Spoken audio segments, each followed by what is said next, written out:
Are you searching for the best in online black radio? Then go to blacktalkradionetwork.com, helping you filter through the noise. Real talk, black talk.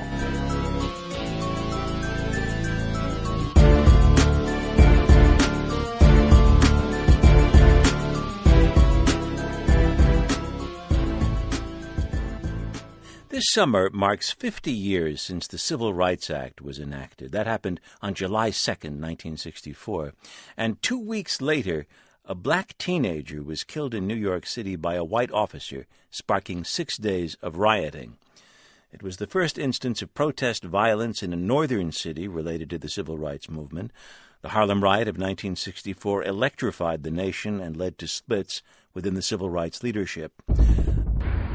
Concerning the Harlem incident that took place during the summer, when the citizens of Harlem were attacked in a pogrom, how do you pronounce that word? Pogrom?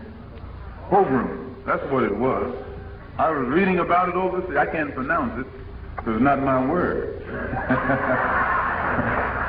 But when the people of Harlem were the victims of that pogrom, that's your word. During the summer, we had heard long before it took place that it was going to take place.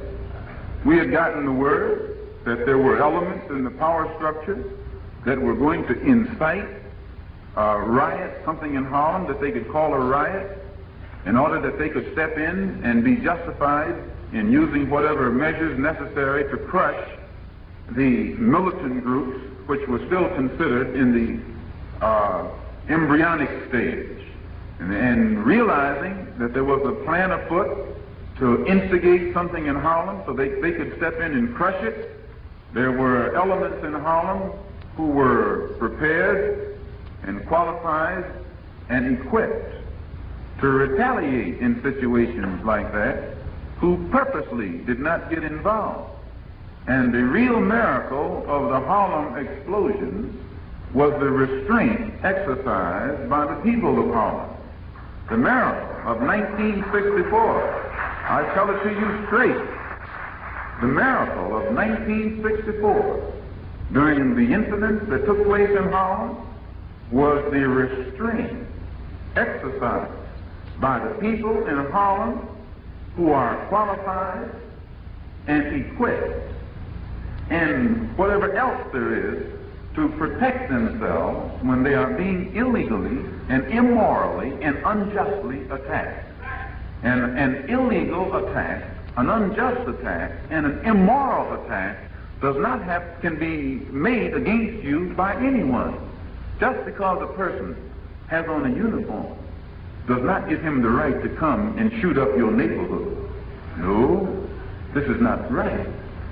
And my suggestion would be that as long as the police department doesn't use those methods in white neighborhoods, they shouldn't come to Harlem and use it in our neighborhood.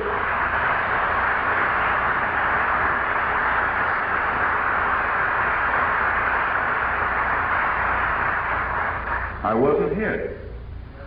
I'm glad I wasn't here, because I'd be dead. They'd have to kill me. I'd rather be dead than to let someone walk around my house or in my neighborhood shooting it up where my children are in the line of fire. Either they die or I die.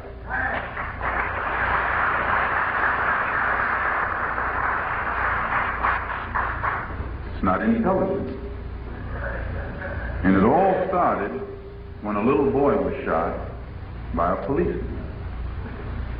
And he was turned loose, the same as the sheriff was turned loose in Mississippi when he killed the 3 civil rights workers. I'm almost ending. I'm just taking my time tonight because I'm overworked. And I'm taking my time. Context of White Supremacy.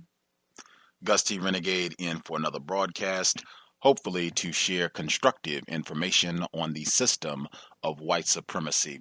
Today's date, Friday, April 24th, 2015. So I have been told. This is our 10th study session on the autobiography of Malcolm X as told to Alex Haley. We are in chapter 19, early portion of chapter 19. We will go ahead and get started. The autobiography of Malcolm X as told to Alex Haley. The narrator is Earl Hyman. After a while in America, I returned abroad, and this time I spent 18 weeks in the Middle East and Africa. The world leaders with whom I had private audiences this time included President Gamal Abdel Nasser of Egypt, President Julius K. Nyerere of Tanzania, President Nnamoy Azikiwe of Nigeria, Osagyefo Dr. Kwame Nkrumah of Ghana, President Sekou Touré of Guinea, President Jomo Kenyatta of Kenya, and Prime Minister Dr. Milton Obote of Uganda. I also met with religious leaders, African, Arab, Asian, Muslim, and non-Muslim. And in all of these countries, I talked with Afro-Americans and whites of many professions and backgrounds. An American white ambassador in one African country was Africa's most respected American ambassador. I'm glad to say that this was told to me by one ranking African leader. We talked for an entire afternoon.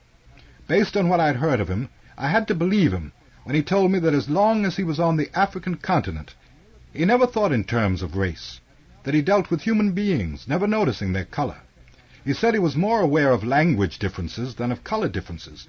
He said that only when he returned to America would he become aware of color differences. I told him, "What you are telling me is that it isn't the American white man who is a racist, but it's the American political, economic, and social atmosphere that automatically nourishes a racist psychology in the white man." He agreed. We both agreed that American society makes it next to impossible for humans to meet in America and not be conscious of their color differences. And we both agreed that if racism could be removed, America could offer a society where rich and poor could truly live like human beings. That discussion with the ambassador gave me a new insight, one which I like, that the white man is not inherently evil, but America's racist society influences him to act evilly. The society has produced and nourishes a psychology which brings out the lowest, most base part of human beings. I had a totally different kind of talk with another white man I met in Africa, who to me personified exactly what the ambassador and I had discussed. Throughout my trip, I was of course aware that I was under constant surveillance. The agent was a particularly obvious and obnoxious one. I'm not sure for what agency, as he never identified it, or I would say it. Anyway, this one finally got under my skin when I found I couldn't seem to eat a meal in the hotel without seeing him somewhere around watching me. You would have thought I was John Dillinger or somebody. I just got up from my breakfast one morning and walked over to where he was, and I told him I knew he was following me, and if he wanted to know anything, why didn't he ask me? He started to give me one of those too lofty to descend to you attitudes. I told him then right to his face he was a fool, that he didn't know me or what I stood for, so that made him one of those people who let somebody else do their thinking, and that no matter what job a man had, at least he ought to be able to think for himself. That stung him. He let me have it. I was, to hear him tell it, anti-American, un-American, seditious, subversive, and probably communist. I told him that what he said only proved how little he understood about me.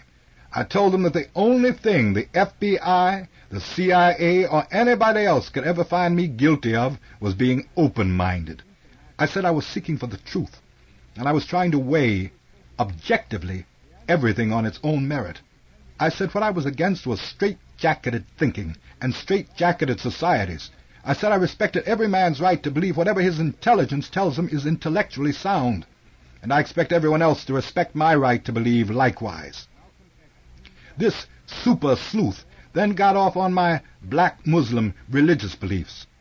I asked him, hadn't his headquarters bothered to brief him that my attitudes and beliefs were changed? I told them that the Islam I believed in now was the Islam which was taught in Mecca, that there was no God but Allah, and that Muhammad ibn Abdullah, who lived in the holy city of Mecca 1400 years ago, was the last messenger of Allah. almost from the first I've been guessing about something. And I took a chance. And I really shook up that super sleuth. From the consistent subjectivity in just about everything he asked and said, I deduced something. And I told him, you know, I think you're a Jew with an anglicized name. His involuntary expression told me I'd hit the button. He asked me how I knew. I told him I'd so much experience with how Jews would attack me that I usually could identify them. I told him all I held against the Jew was that so many Jews actually were hypocrites in their claim to be friends of the American black man, and it burned me up to be so often called anti-Semitic when I spoke things I knew to be the absolute truth about Jews. I told him that, yes, I gave the Jew credit for being among all other whites the most active and the most vocal financier, leader, and liberal in the Negro civil rights movement. But I said at the same time I knew that the Jew played these roles for a very careful, strategic reason. The more prejudice in America could be focused upon the Negro, then the more the white Gentile's prejudice would keep diverted off the Jew. I said that to me, one proof that all the civil rights posturing of so many Jews wasn't sincere was that so often in the North the quickest segregationists were Jews themselves. Look at practically everything the black man is trying to integrate into, for instance. If Jews are not the actual owners, or are not in controlling positions, then they have major stockholdings, or they are otherwise in powerful leverage positions. And do they really, sincerely exert these influences? No. And an even clearer proof for me of how Jews truly regard Negroes, I said, was what invariably happened wherever a Negro moved into any white residential neighborhood that was thickly Jewish. Who would always lead the whites' exodus? The Jews. Generally in these situations, some whites stay put. You just notice who they are. They're Irish Catholics. They're Italians. They're rarely ever any Jews. And ironically, the Jews themselves often still have trouble being accepted. Saying this, I know I'll hear anti-Semitic from every direction again. Oh yes, but truth is truth. Politics dominated the American scene while I was traveling abroad this time. In Cairo and again in Accra, the American press wire services reached me with transatlantic calls, asking whom did I favor, Johnson or Goldwater. I said I felt that as far as the American black man was concerned, they were both just about the same. I felt that it was for the black man only a question of Johnson, the fox, or Goldwater, the wolf. Conservatism in America's politics means, let's keep the niggers in their place. And liberalism means, let's keep the Negroes in their place. But tell them we'll treat them a little better. Let's fool them more with more promises. With these choices, I felt that the American black man only needed to choose which one to be eaten by, the liberal fox or the conservative wolf, because both of them would eat him. I didn't go for Goldwater any more than for Johnson, except that in a wolf's den I'd always know exactly where I stood. I'd watch the dangerous wolf closer than I would the smooth, sly fox. The wolf's very growling would keep me alert and fighting him to survive, whereas I might be lulled and fooled by the tricky fox. I'll give you an illustration of the fox. When the assassination in Dallas made Johnson president, who was the first person he called for? It was for his best friend, Dickie, Richard Russell of Georgia. Civil rights was a moral issue, Johnson was declaring to everybody, while his best friend was the Southern racist who led the civil rights opposition. How would some sheriff sound declaring himself so against bank robbery, and Jesse James his best friend? Goldwater's a man I respected for speaking out his true convictions, something rarely done in politics today. He wasn't whispering to racists and smiling at integrationists. I felt Goldwater wouldn't have risked his unpopular stand without conviction. He flatly told black men he wasn't for them. And there is this to consider. Always the black people have advanced further when they have seen they had to rise up against a system that they clearly saw was outright against them. Under these steady lullabies sung by foxy liberals, the northern Negro became a beggar, but the southern Negro, facing the honestly snarling white man, rose up to battle that white man for his freedom, long before it happened in the North. Anyway, I didn't feel that Goldwater was any better for black men than Johnson, or vice versa. I wasn't in the United States at election time, but if I had been, I wouldn't have put myself in the position of voting for either candidate for the presidency, or recommending to any black man to do so. It has turned out that it's Johnson in the White House, and black votes were a major factor in his winning as decisively as he wanted to. If it had been Goldwater, all I'm saying is that the black people would at least have known they were dealing with an honestly growling wolf, rather than a fox who could have them half digested before they even knew what was happening. I kept having all kinds of troubles trying to develop the kind of black nationalist organization I wanted to build for the American Negro. Why black nationalism? Well, in the competitive American society, how can there ever be any white-black solidarity before there's first some black solidarity? If you will remember, in my childhood I'd been exposed to the black nationalist teachings of Marcus Garvey, which in fact I'd been told had led to my father's murder. Even when I was a follower of Elijah Muhammad, I had been strongly aware of how the black nationalist political, economic, and social philosophies had the ability to instill within black men the racial dignity, the incentive, and the confidence that the black race needs today to get up off its knees and to get on its feet and get rid of its scars and to take a stand for itself.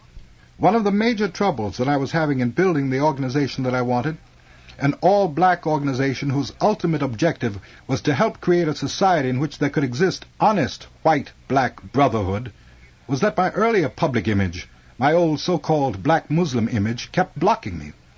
I was trying to gradually reshape that image.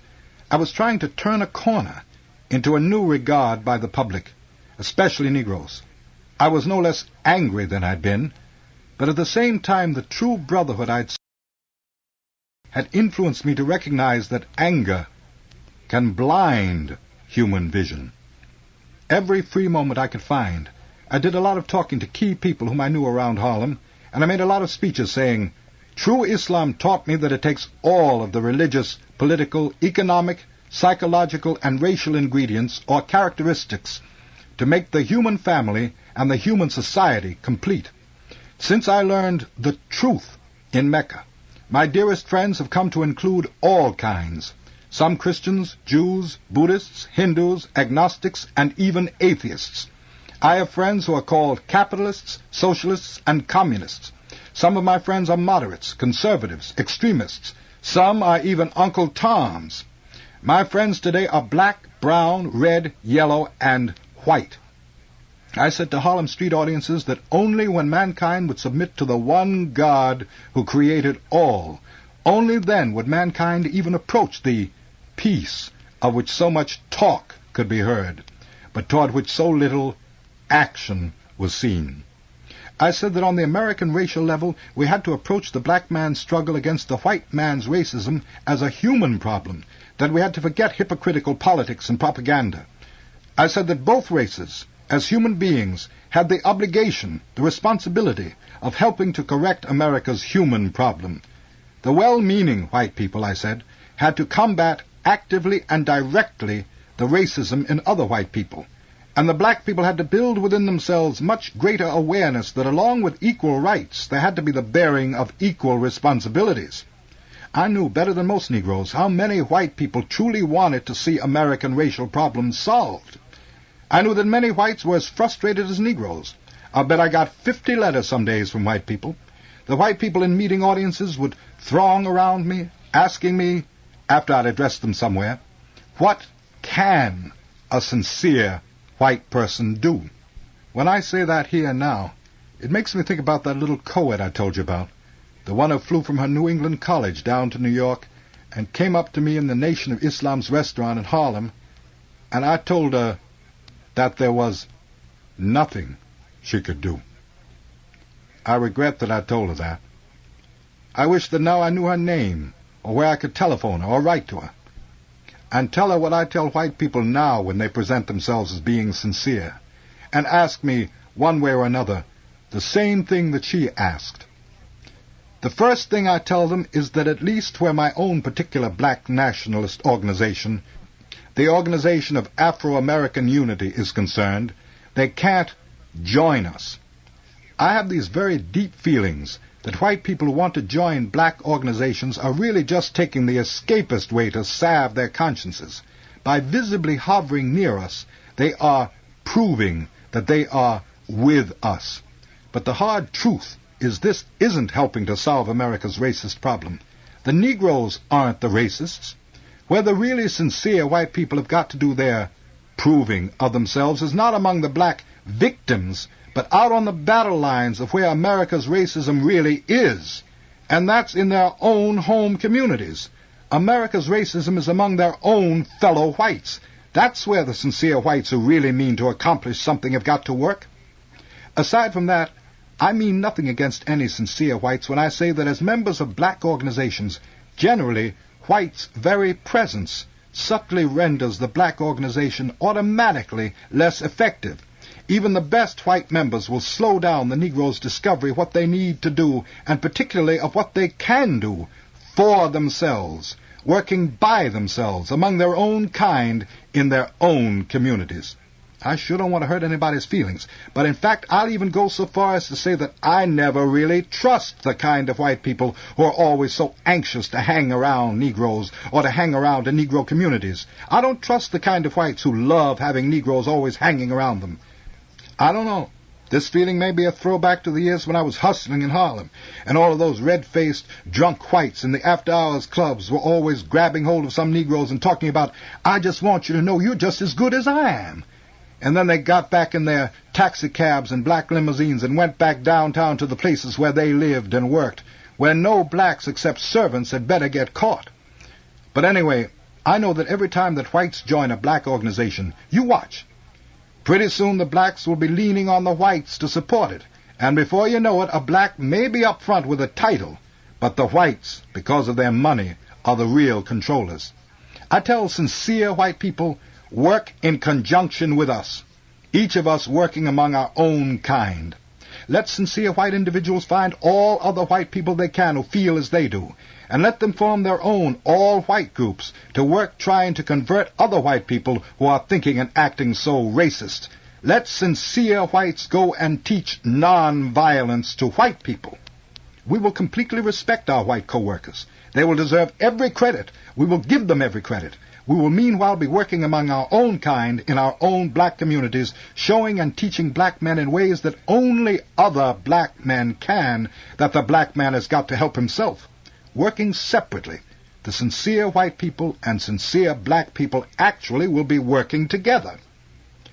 In our mutual sincerity, we might be able to show a road to the salvation of America's very soul. It can only be salvaged if human rights and dignity, in full, are extended to black men. Only such real, meaningful actions as those which are sincerely motivated from a deep sense of humanism and moral responsibility can get at the basic causes that produce the racial explosions in America today. Otherwise, the racial explosions are only going to grow worse. Certainly nothing is ever going to be solved by throwing upon me and other so-called black extremists and demagogues the blame for the racism that is in America. Sometimes I have dared to dream to myself that one day history may even say that my voice, which disturbed the white man's smugness and his arrogance and his complacency, that my voice helped to save America from a grave, possibly even a fatal catastrophe. The goal has always been the same, with the approaches to it as different as mine and Dr. Martin Luther King's nonviolent marching that dramatizes the brutality and the evil of the white man against defenseless blacks. And in the racial climate of this country today, it is anybody's guess which of the extremes in approach to the black man's problems might personally meet a fatal catastrophe first. Nonviolent Dr. King, or so-called violent me. Anything I do today, I regard as urgent. No man is given but so much time to accomplish whatever is his life's work. My life in particular never has stayed fixed in one position for very long. You've seen how throughout my life I've often known unexpected, drastic changes. I'm only facing the facts when I know that any moment of any day or any night could bring me death. this is particularly true since the last trip that I made abroad. I've seen the nature of things that are happening, and I've heard things from sources which are reliable.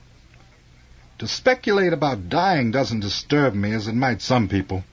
I never have felt that I would live to become an old man.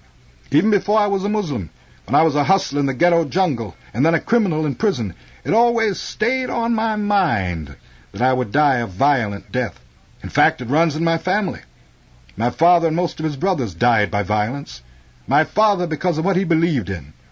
To come right down to it, if I take the kind of things in which I believe, then add to that the kind of temperament that I have, plus the 100% dedication I have to whatever I believe in, these are ingredients which make it just about impossible for me to die of old age.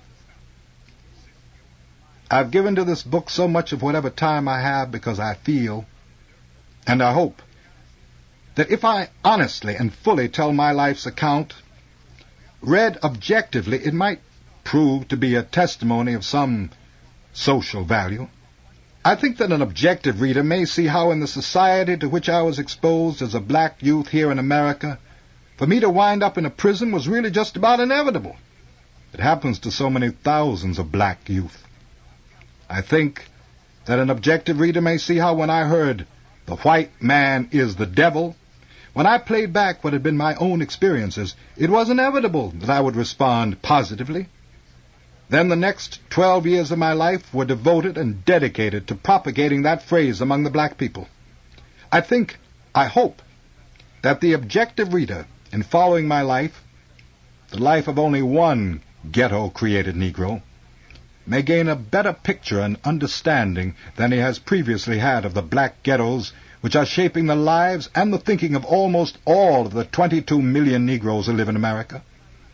Thicker each year in these ghettos is the kind of teenager that I was, with the wrong kinds of heroes and the wrong kinds of influences. I'm not saying that all of them become the kind of parasite that I was. Fortunately, by far most do not.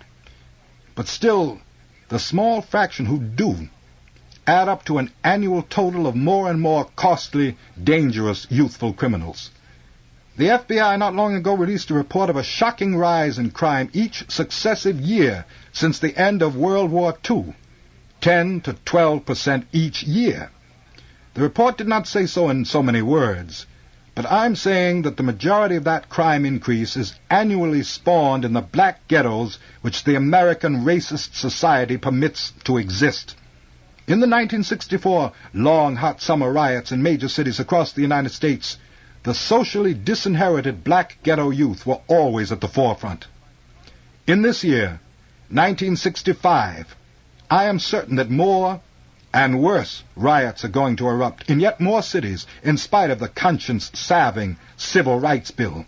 The reason is that the cause of these riots, the racist malignancy in America, has been too long unattended.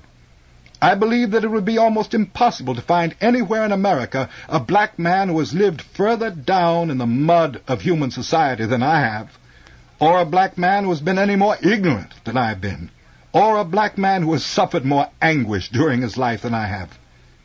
But it is only after the deepest darkness that the greatest joy can come. It is only after slavery and prison that the sweetest appreciation of freedom can come. For the freedom of my 22 million black brothers and sisters here in America, I do believe that I've fought the best that I knew how, and the best that I could, with the shortcomings that I've had. I know that my shortcomings are many. My greatest lack has been, I believe, that I don't have the kind of academic education I wish I'd been able to get. To have been a lawyer, perhaps. I do believe that I might have made a good lawyer. I've always loved verbal battle and challenge. You can believe me that if I had the time right now, I would not be one bit ashamed to go back into any New York City public school and start where I left off in the 9th grade and go on through a degree, because I don't begin to be academically equipped for so many of the interests that I have. For instance, I love languages. I wish I were an accomplished linguist. I don't know anything more frustrating than to be around people talking something you can't understand, especially when there are people who look just like you. In Africa, I heard original mother tongues, such as Hausa and Swahili, being spoken, and there I was standing like some little boy, waiting for someone to tell me what had been said. I never will forget how ignorant I felt. Aside from the basic African dialects, I would try to learn Chinese, because it looks as if Chinese will be the most powerful political language of the future. And already I've begun studying Arabic, which I think is going to be the most powerful spiritual language of the future. I would just like to study. I mean ranging study, because I have a wide open mind. I'm interested in almost any subject you can mention. I know this is the reason I've come to really like, as individuals, some of the hosts of radio or television panel programs I've been on, and to respect their minds, because even if they have been almost steadily in disagreement with me on the race issue, they still have kept their minds open and objective about the truths of things happening in this world. Irv Kupcinet in Chicago, and Barry Farber, Barry Gray and Mike Wallace in New York, people like them. They also let me see that they respected my mind in a way I know they never realized. The way I knew was that often they would invite my opinion on subjects off the race issue. Sometimes, after the programs, we would sit around and talk about all kinds of things, current events and other things, for an hour or more. You see, most whites, even when they credit a Negro with some intelligence, will still feel that all he can talk about is the race issue. Most whites never feel that Negroes can contribute anything to other areas of thought and ideas. You just notice how rarely you will ever hear whites asking any Negroes what they think about the problem of world health or the space race to land men on the moon. Every morning when I wake up now, I regard it as having another borrowed day. In any city, wherever I go, making speeches, holding meetings of my organization, or attending to other business, black men are watching every move I make, awaiting their chance to kill me. I've said publicly many times that I know that they have their orders. Anyone who chooses not to believe what I'm saying doesn't know the Muslims in the Nation of Islam. But I'm also blessed with faithful followers who are, I believe, as dedicated to me as I once was to Mr. Elijah Muhammad.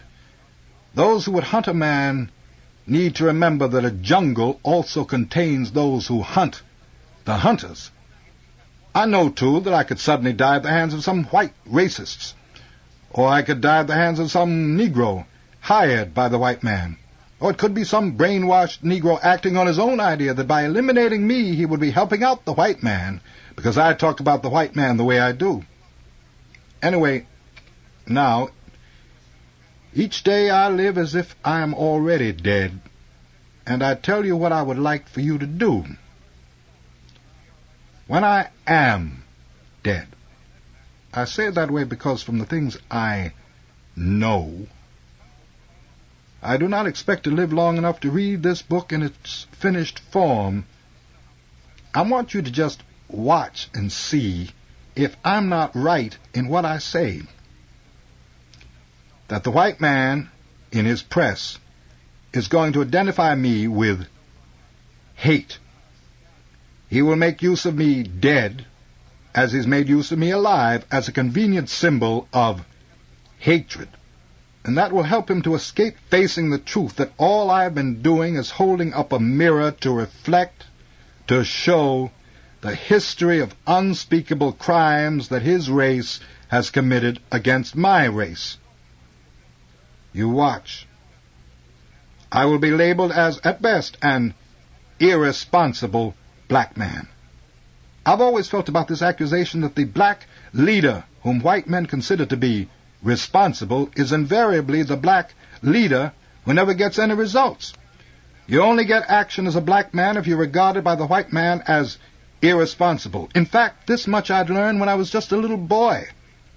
And since I've been some kind of a leader of black people here in the racist society of America, I have been more reassured each time the white man resisted me or attacked me harder, because each time made me more certain that I was on the right track in the American black man's best interests. the racist white man's opposition automatically made me know that I did offer the black man something worthwhile. Yes, I have cherished my demagogue role. I know that societies often have killed the people who have helped to change those societies. And if I can die having brought any light, having exposed any meaningful truth that will help to destroy the racist cancer that is malignant in the body of America, then all the credit is due to Allah. Only the mistakes have been mine. Alex Haley. Epilogue. During 1959, when the public was becoming aware of the Muslims after the New York telecast The Hate That Hate Produced, I was in San Francisco about to retire after 20 years in the U.S. Coast Guard. A friend returned from a visit to her Detroit home and told me of a startling black man's religion, the Nation of Islam, to which, to her surprise, her entire family was converted. I listened with incredulity to how a mad scientist, Mr. Jacob, had genetically grafted the white race from an original black people. The organization's leader was described as the Honorable Elijah Muhammad, and Minister Malcolm X was apparently chief of staff. When I entered a civilian writing career in New York City, I collected, around Harlem, a good deal of provocative material and then proposed an article about the cult to the Reader's Digest. Visiting the Muslim restaurant in Harlem, I asked how I could meet Minister Malcolm X, who was pointed out talking in a telephone booth right behind me. Soon he came out, a gangling, tall, reddish-brown-skinned fellow, at that time 35 years old. When my purpose was made known, he bristled, his eyes skewering me from behind the horn-rimmed glasses. "You're another one of the white man's tools sent to spy," he accused me sharply. I said I had a legitimate writing assignment and showed him my letter from the magazine stating that an objective article was wanted, one that would balance what the Muslims said of themselves and what their attackers said about them. Malcolm X snorted that no white man's promise was worth the paper it was on. He would need time to decide if he would cooperate or not. Meanwhile, he suggested that I could attend some of the Harlem Temple No. 7 meetings. Temples have since been renamed mosques, which were open to non-Muslim Negroes. Around the Muslims' restaurant, I met some of the converts, all of them neatly dressed and almost embarrassingly polite. Their manners and means reflected the Spartan personal discipline the organization demanded, and none of them would utter anything but Nation of Islam cliches. Even excellent weather was viewed as a blessing from Allah, with corollary credit due to the Honorable Elijah Muhammad. Finally, Minister Malcolm X told me that he would not take personal responsibility. He said that I should talk about an article with Mr. Muhammad personally. I expressed willingness, an appointment was made, and I flew to Chicago. The slightly built, shy-acting, soft-voiced Mr. Muhammad invited me to dinner with his immediate family in his mansion. I was aware that I was being carefully sized up while he talked primarily of FBI and Internal Revenue Service, close surveillance of his organization, and of a rumored forthcoming congressional probe. But I have no fear of any of them. I have all that I need. The truth, Mr. Muhammad said. The subject of my writing an article somehow never got raised, but Malcolm X proved far more cooperative when I returned. He would sit with me at a white-topped table in the Muslim restaurant and answer guardedly any questions I asked between constant interruptions by calls from the New York press in the telephone booth. When I asked if I could see Muslim activities in some other cities, he arranged with other ministers for me to attend meetings at temples in Detroit, Washington, and Philadelphia. My article entitled Mr. Muhammad Speaks appeared in early 1960, and it was the first featured magazine notice of the phenomenon. A letter quickly came from Mr. Muhammad appreciating that the article kept my promise to be objective, and Malcolm X telephoned similar compliments. About this time, Dr. C. Eric Lincoln's book, The Black Muslims in America, was published, and the black Muslims became a subject of growing interest. During 1961 and 1962, the Saturday Evening Post teamed me with a white writer, Al Balk, to do an article. Next, I did a personal interview of Malcolm X for Playboy magazine, which had promised to print verbatim whatever response he made to my questions. During that interview of several days' duration, Malcolm X repeatedly exclaimed after particularly blistering anti-Christian or anti-white statements, "You know that devil's not going to print that." He was very much taken aback when Playboy kept its word. Malcolm X began to warm up to me somewhat. He was most aware of the national periodical's power, and he'd come to regard me, if still suspiciously, as one avenue of access. Occasionally now he began to telephone me advising me of some radio, television, or personal speaking appearance he was about to make, or he would invite me to attend some black Muslim bazaar or other public affair. I was in this stage of relationship with the Malcolm X who often described himself on the air as the angriest black man in America, when in early 1963 my agent brought me together with a publisher whom the Playboy interview had given the idea of the Autobiography of Malcolm X. I was asked if I felt I could get the now nationally known firebrand to consent to telling the intimate details of his entire life. I said I didn't know, but I would ask him. The editor asked me if I could sketch the likely highlights of such a book, and as I commenced talking, I realized how little I knew about the man personally, despite all my interviews. I said that the question had made me aware of how careful Malcolm X had always been to play himself down and to play up his leader, Elijah Muhammad. All that I knew, really, I said, was that I'd heard Malcolm X refer in passing to his life of crime and prison before he became a black Muslim, that several times he told me, "You wouldn't believe my past," and that I'd heard others say that at one time he had peddled dope and women and committed armed robberies. I knew that Malcolm X had an almost fanatical obsession about time. "I have less patience with someone who doesn't wear a watch than with anyone else, for this type is not time-conscious," he had once told me. "In all our deeds, the proper value and respect for time determines success or failure." I knew how the black Muslim membership was said to increase wherever Malcolm X lectured, and I knew his pride that Negro prisoners in most prisons were discovering the Muslim religion as he had when he was a convict. I knew he professed to eat only what a black Muslim, preferably his wife Betty, had cooked, and he drank innumerable cups of coffee which he lightened with cream, commenting wryly, "Coffee is the only thing I like integrated." Over our luncheon table, I told the editor and my agent how Malcolm X could unsettle non-Muslims. As, for instance, once when he offered to drive me to a subway, I began to light a cigarette, and he dryly observed, "That would make you the first person ever to smoke in this automobile." Malcolm X gave me a startled look when I asked him if he would tell his life story for publication. It was one of the few times I've ever seen him uncertain. "I will have to give a book a lot of thought," he finally said. 2 days later, he telephoned me to meet him again at the Black Muslim restaurant. He said, "I'll agree. I think my life story may help people to appreciate better how Mr. Muhammad salvages black people. But I don't want my motives for this misinterpreted by anybody. The Nation of Islam must get every penny that might come to me." Of course, Mr. Muhammad's agreement would be necessary, and I would have to ask Mr. Muhammad myself. So I flew again to see Mr. Muhammad, but this time to Phoenix, Arizona, where the Nation of Islam had bought him the house in the hot, dry climate that relieved his severe bronchial condition. He and I talked alone this time. He told me how his organization had come far with largely uneducated Muslims, and that truly giant strides for the black man could be made if his organization were aided by some of the talents which were available in the black race. He said, "And one of our worst needs is writers." But he did not press me to answer. He suddenly began coughing, and rapidly grew worse and worse until I rose from my seat and went to him, alarmed, but he waved me away, gasping that he would be all right. Between gasps, he told me he felt that Allah approves the book.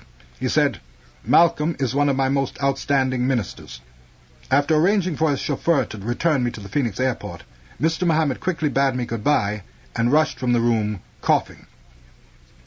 Back east, Malcolm X carefully read and then signed the publication contract, and he withdrew from his wallet a piece of paper filled with his sprawling longhand. "This is this book's dedication," he said. I read, "This book I dedicate to the Honorable Elijah Muhammad, who found me here in America in the muck and mire of the filthiest civilization and society on this earth, and pulled me out, cleaned me up, and stood me on my feet, and made me the man that I am today. The contract provided that all monies accruing to Malcolm X shall be made payable by the agent to Muhammad's Mosque No. 2. But Malcolm X felt this was insufficient. He dictated to me a letter to type for his signature. which I did. Any and all monies representing my contracted share of the financial returns should be made payable by the literary agent to Muhammad's Mosque No. 2. These payments should be mailed to the following address: Mr. Raymond Sharif, 4847 Woodlawn Avenue, Chicago 15, Illinois. Another letter was dictated, this one an agreement between him and me. Nothing can be in this book's manuscript that I didn't say, and nothing can be left out that I want in it. In turn, I asked Malcolm X to sign for me a personal pledge that however busy he was, he would give me a priority quota of his time for the planned 100,000-word as told to book, which would detail his entire life. And months later, in a time of strain between us, I asked for, and he gave, his permission that at the end of the book I could write comments of my own about him which would not be subject to his review. Malcolm X promptly did begin to pay me 2- and 3-hour visits, parking his blue Oldsmobile outside the working studio I then had in Greenwich Village. He always arrived around 9 or 10 at night carrying his flat tan leather briefcase, which along with his scholarly look gave him a resemblance to a hard-working lawyer.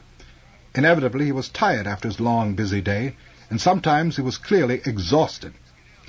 We got off to a very poor start. To use a word he liked, I think both of us were a bit spooky. Sitting right there and staring at me was the fiery Malcolm X, who could be as acid toward Negroes who angered him as he was against whites in general. On television, in press conferences, and at Muslim rallies, I'd heard him bitterly attack other Negro writers as Uncle Toms, yard Negroes, black men in white clothes. And there I sat staring at him, proposing to spend a year plumbing his innermost secrets when he had developed a near phobia for secrecy during his years of crime and his years in the Muslim hierarchy. My 20 years in military service and my Christian religious persuasion didn't help either. He often jeered publicly at these affiliations for Negroes. And although he now would indirectly urge me to write for national magazines about the Muslims, he had told me several times in various ways that you blacks with professional abilities of any kind will one of these days wake up and find out that you must unite under the leadership of the Honorable Elijah Muhammad for your own salvation. Malcolm X was also convinced that the FBI had bugged my studio. He probably suspected that it may even have been done with my cooperation. For the first several weeks, he never entered the room where we worked without exclaiming, "Testing, testing, 1, 2, 3. Tense incidents occurred. One night a white friend was in the studio when Malcolm X arrived a little earlier than anticipated, and they passed each other in the corridor. Malcolm X's manner during all of that session suggested that his worst doubts had been confirmed. Another time when Malcolm X sat haranguing me about the glories of the Muslim organization, he was gesturing with his passport in his hand. He saw that I was trying to read its perforated number, and suddenly he thrust the passport toward me, his neck flushed reddish. "Get the number straight, but it won't be anything the white devil doesn't already know." He issued me the passport. For perhaps a month, I was afraid we weren't going to get any book. Malcolm X was still stiffly addressing me as Sir, and my notebook contained almost nothing but black Muslim philosophy, praise of Mr. Muhammad, and the evils of the white devil. He would bristle when I tried to urge him that the proposed book was his life. I was thinking that I might have to advise the publisher that I simply couldn't seem to get through to my subject when the first note of hope occurred. I'd noticed that while Malcolm X was talking, he often simultaneously scribbled with his red-ink ballpoint pen on any handy paper. Sometimes it was the margin of a newspaper he brought in. Sometimes it was on index cards that he carried in the back of a small, red-backed appointment book. I began leaving 2 white paper napkins by him every time I served him more coffee, and the ruse worked when he sometimes scribbled on the napkins, which I retrieved when he left. Some examples of these. Here lies a Y.M., killed by a B.M., fighting for the W.M., who killed all the R.M. Decoding that wasn't difficult, knowing Malcolm X. Y.M. was for yellow man, B.M. for black man, W.M. for white man, and R.M. was for red man. Nothing ever happened without cause. Cause, B.M. condition, W.M. won't face. W.M. obsessed with hiding his guilt. If Christianity had asserted itself in Germany, 6 million Jews would have lived. W.M. so quick to tell B.M., look what I have done for you. No, look what you have done to us. B.M. dealing with W.M. who put our eyes out, now he condemns us because we cannot see. Only persons really changed history, those who changed men's thinking about themselves. Hitler as well as Jesus, Stalin as well as Buddha, Honorable Elijah Muhammad. It was through a clue from one of the scribblings that finally I cast a bait that Malcolm X took. Woman who cries all the time is only because she knows she can get away with it, he had scribbled. I somehow raised the subject of women. Suddenly, between sips of coffee and further scribbling and doodling, he vented his criticisms and skepticisms of women. You never can fully trust any woman, he said. I've got the only one I ever met whom I would trust 75%. I've told her that, he said. I've told her, like I tell you, I've seen too many men destroyed by their wives or their women. I don't completely trust anyone, he went on, not even myself. I've seen too many men destroy themselves. Other people I trust from not at all to highly, like the Honorable Elijah Muhammad. Malcolm X looked squarely at me. You, I trust about 25%. Trying to keep Malcolm X talking, I mined the woman theme for all it was worth. Triumphantly, he exclaimed, do you know why Benedict Arnold turned traitor? A woman. He said, whatever else a woman is, I don't care who the woman is, it starts with her being vain. I'll prove it. Something you can do any time you want. And I know what I'm talking about. I've done it. You think of the hardest-looking, meanest acting woman you know. One of those women who never smiles. Well, every day you see that woman, you look her right in the eyes and tell her, I think you're beautiful. And you watch what happens. The first day she may curse you out. The second day too. But you watch. You keep on. After a while, one day she's going to start smiling just as soon as you come in sight. When Malcolm X left that night, I retrieved napkin scribblings that further documented how he could be talking about one thing and thinking of something else. Negroes have too much righteousness.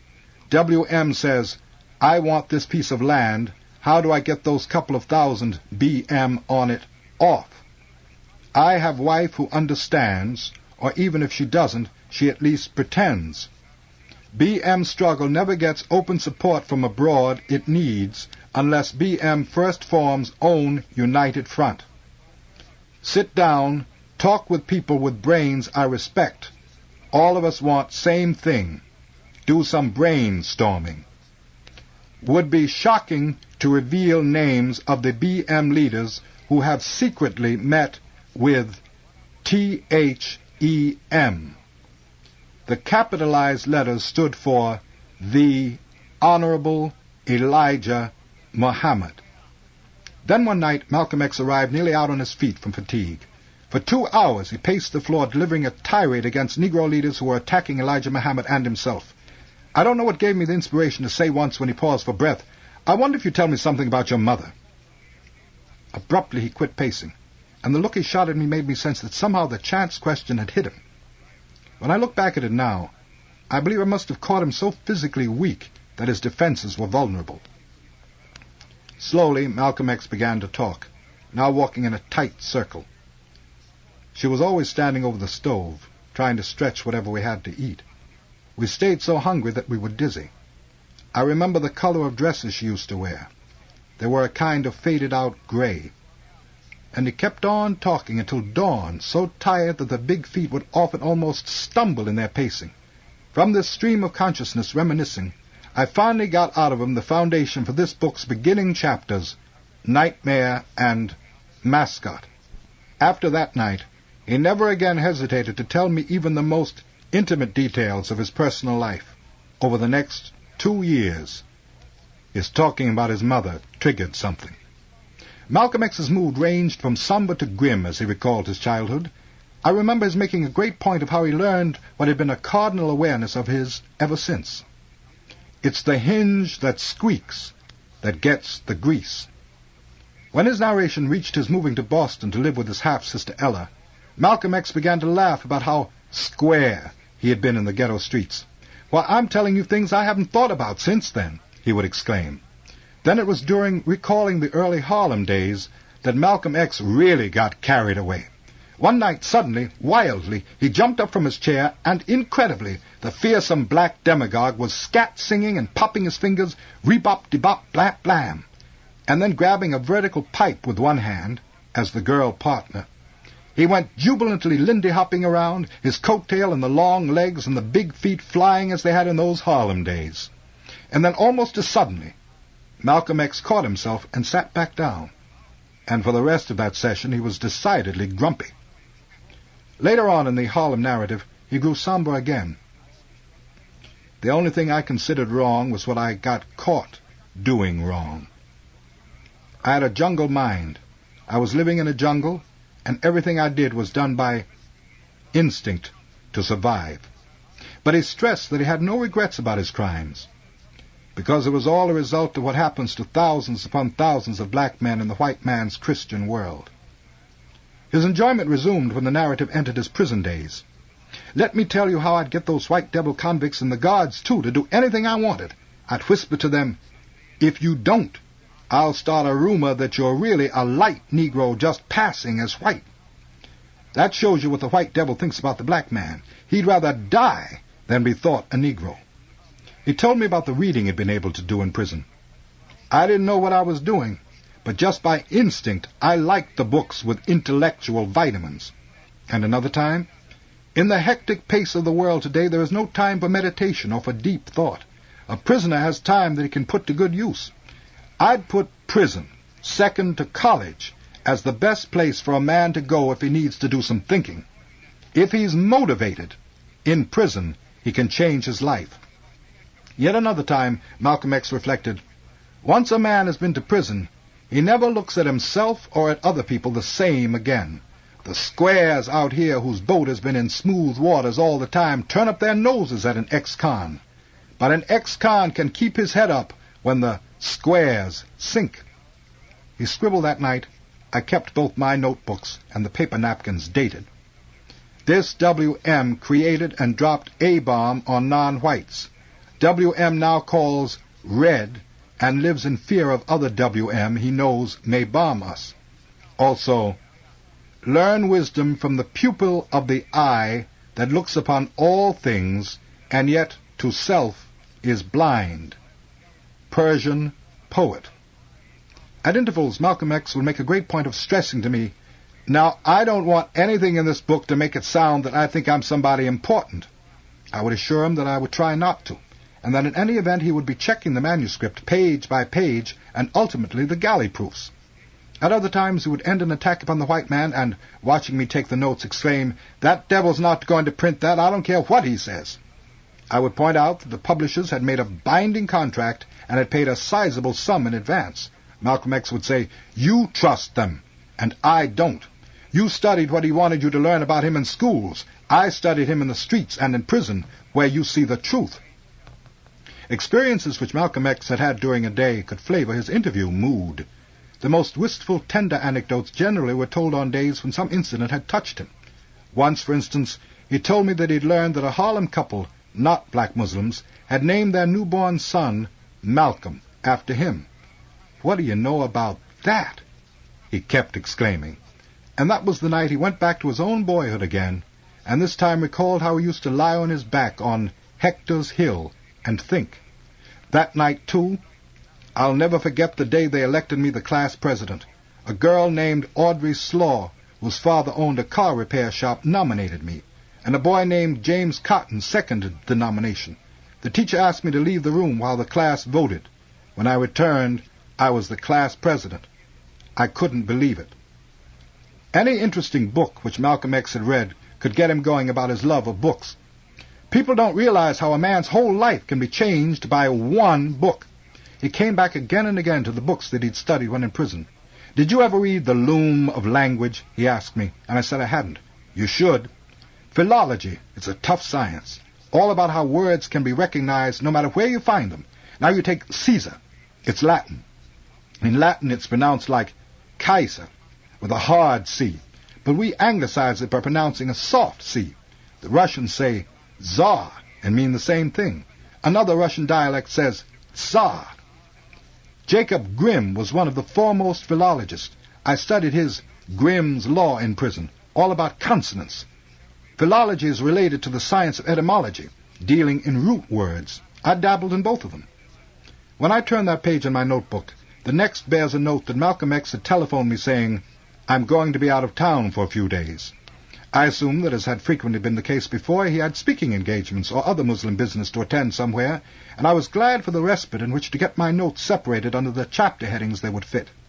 But when Malcolm X returned this time, he reported triumphantly, "I have something to tell you that will surprise you. Ever since we discussed my mother, I've been thinking about her. I realized that I had blocked her out of my mind. It was just unpleasant to think about her, having been 20-some years in that mental hospital." He said, "I don't want to take the credit. It was really my sister Yvonne who thought it might be possible to get her out.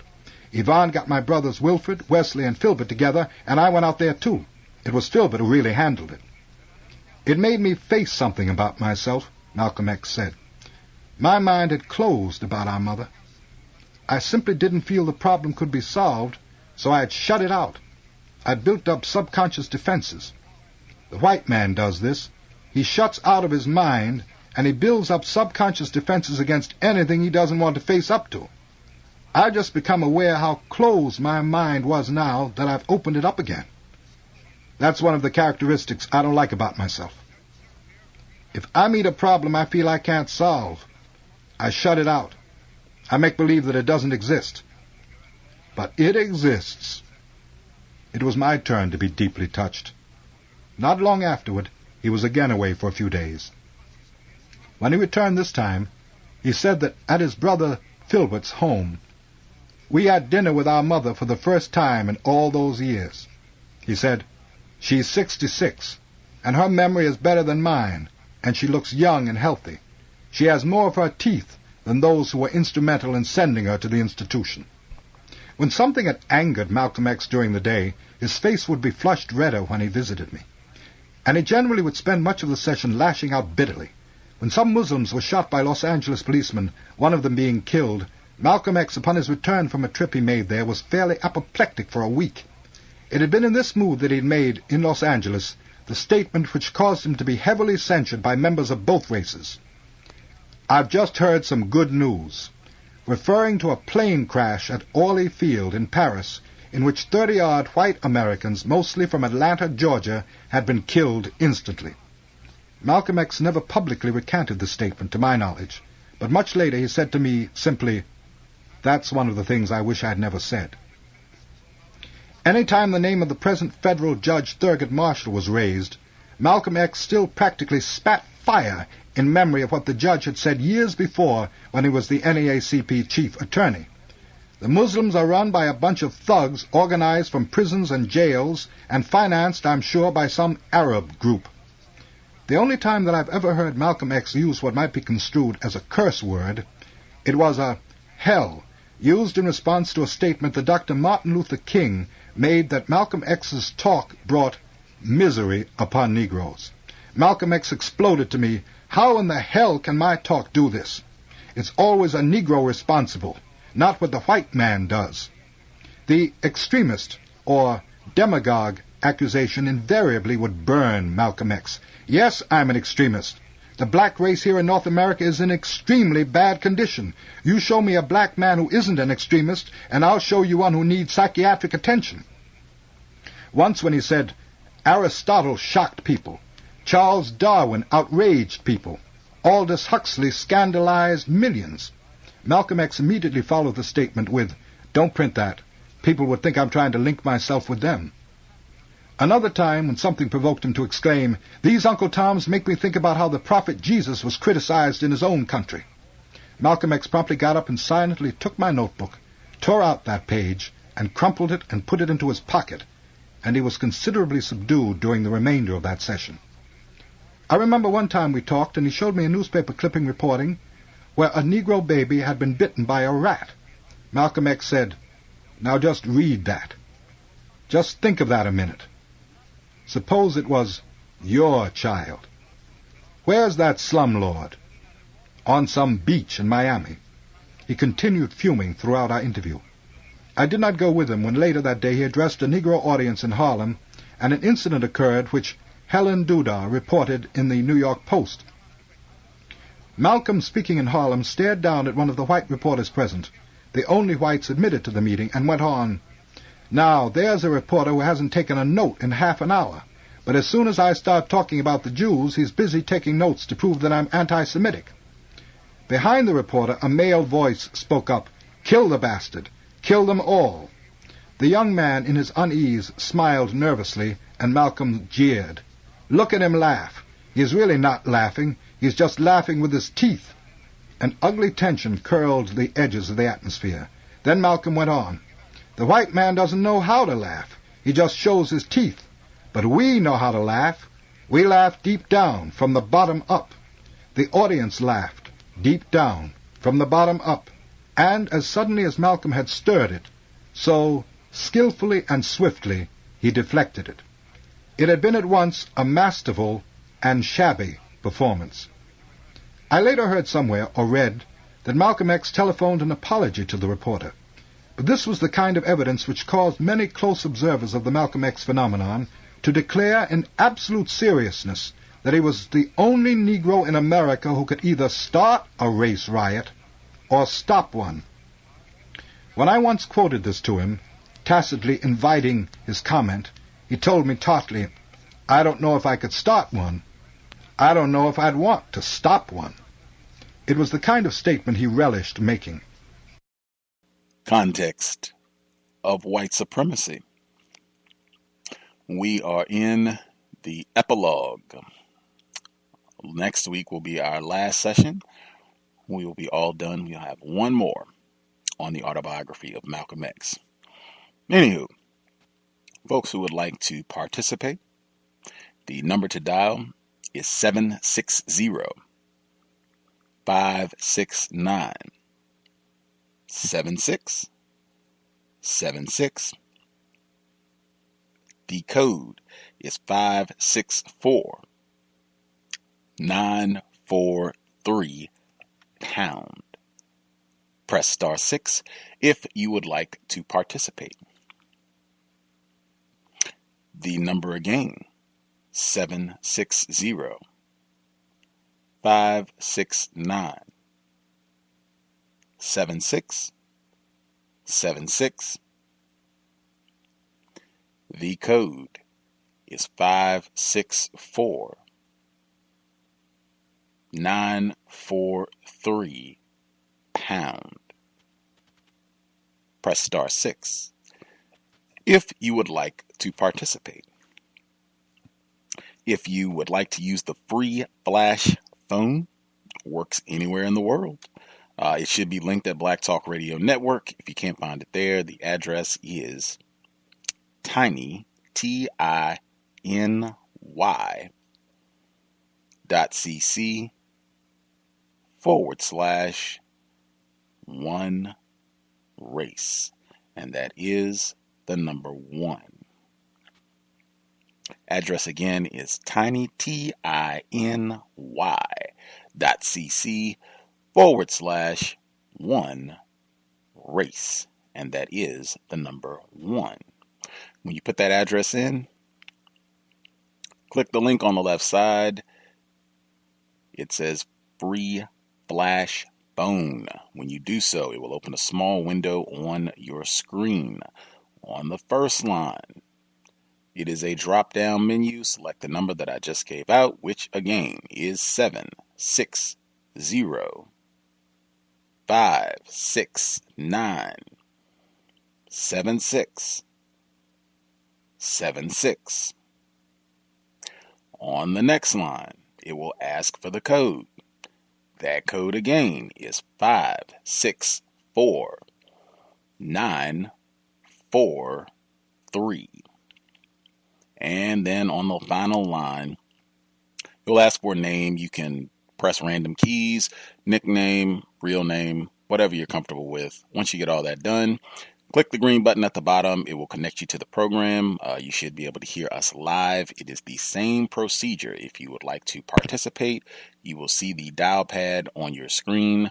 Press star 6.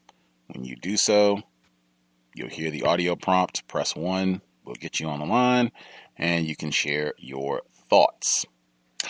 Looking forward to hearing folks. Again, we are only one away from being done, so definitely be thinking larger picture and what major themes, concluding points you want to get in this week and next week. But one more to go. Everyone who dialed in with a hand up, your line should be open. Feel free to chime in.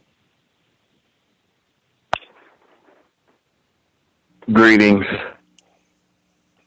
Evening, sir. Yes, sir. I believe that this portion of the book was, correct me if I'm wrong, was contractually changing as far as what was taking place after he was let out of the Nation of Islam. He was profound in a lot of parts of this reading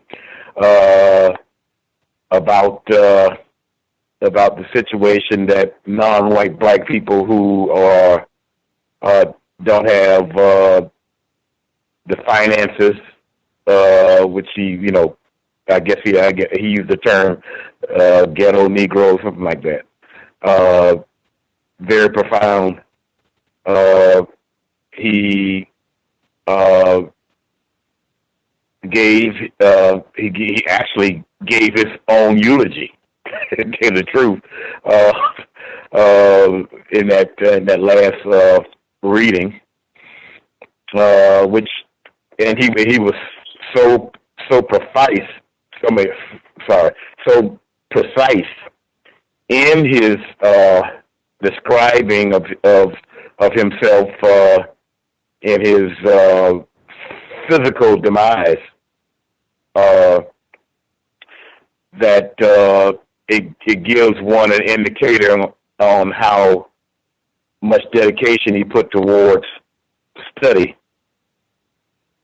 and he didn't seem to be afraid of that condition, which in my mind makes him a person very worthy of study.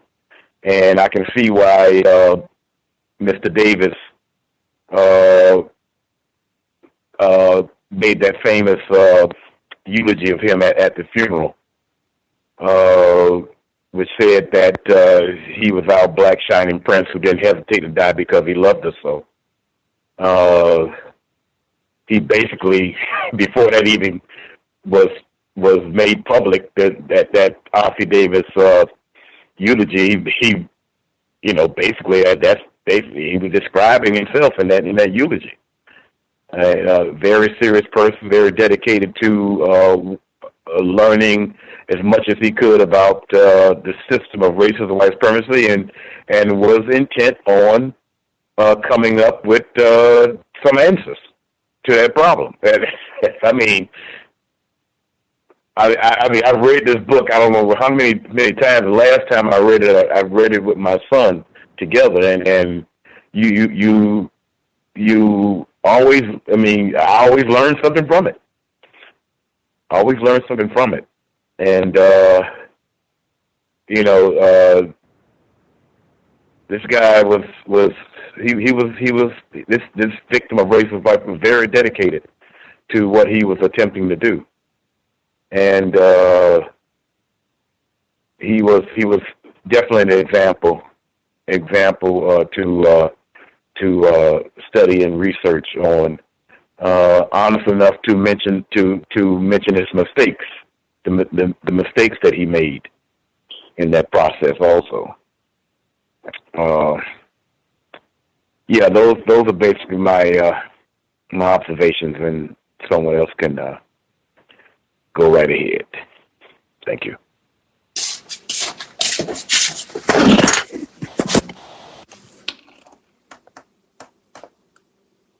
May I be heard? Yes, ma'am.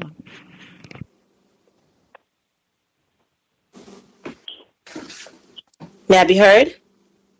Yes, ma'am, we can hear you. Oh, yes. Thank you. Good evening, Gus, and to the callers and listeners.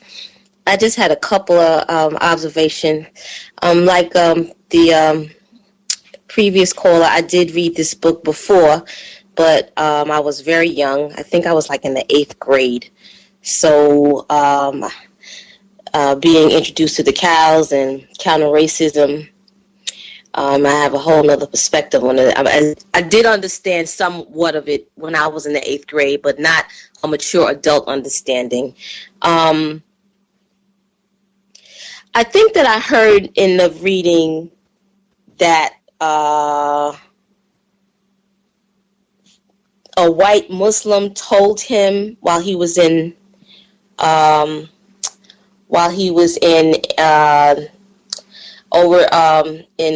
Africa that racism in the United States was not an indictment on white people, but society's influence on the people. Is that what the author was, the narrator was putting forth? I think he was having a conversation with a white person, and they kind of came to a consensus on that. The way you synthesized it, that is, that the society or the system or the environment, the atmosphere produces an environment that encourages or conditions white people to behave in a racist manner. Okay. I just kind of thought that was a little illogical. Because I had to look at the word society, which is actually in the word guide, one of the words that that Mr. Fuller says should be avoided. I mean, and I did look at the definitions of it, and it's very confusing. Lots of different definitions, so I can understand why that word should be avoided. But because according to the word guide, society and the word community, because community is part of the definition. In the definitions, many definitions of society, the word community is mentioned a lot. So I can see why he wrote that those two words should be avoided, because they do promote confusion where the production of justice for black people are concerned. And the other observation that I had is I thought he was spot on with the idea that well-meaning whites should work together with other well-meaning whites to address the racists, to solve the problem, and that these well-meaning whites should certainly work separately from blacks to solve the problem. And I mean, we're looking at that right now in this whole Black Lives Matter movement, whatever that might be, and these protests and these marches, and how Dr. Wells says that while they're on the ground, having these die-ins, that maybe a black person should look at a white person and ask them, and question them about what their intents are, what their intentions are, what their motives are, and what does it mean to be white. Since we're, down there with them on the ground and we're so close together, it would be a good time to question them about exactly what's going on. So, yeah, I thought he was spot on with that idea that working together is not conducive to solving the problem, that we should certainly work apart. And that's all I have. I'll mute my line. Thank you. Just before we hit the next caller, so folks are clear on the quote, it was, he was talking, he didn't say he was a Muslim per se, he just said he was talking to a white ambassador while he was on the continent. And he said, I told him, what you're telling me is that it isn't the American white man who is a racist, but it's the American political, economic, social atmosphere that automatically nourishes a racist psychology in the white man. He agreed, we both agreed, that American society makes it next to impossible for humans to meet in America and not be conscious of their color differences. And I will stop there. Other folks who have not shared yet? Yes, can I be heard? Yes, sir. Greetings, Gus. Greetings to the other callers and the regular listeners. Demery Ford here. And I think that since Malcolm has, returned back to the United States from his visit on his Hajj to Mecca. Now, trouble is brewing. The Honorable Elijah Muhammad has been exposed to some scandal, and he's been ousted from the Nation of Islam, and he's starting his own organization. And it just, at first you would think that, he'd come back with a little weakened view of what he thought the answers to the problem in the United States was. Not really, but lightening up on the white man.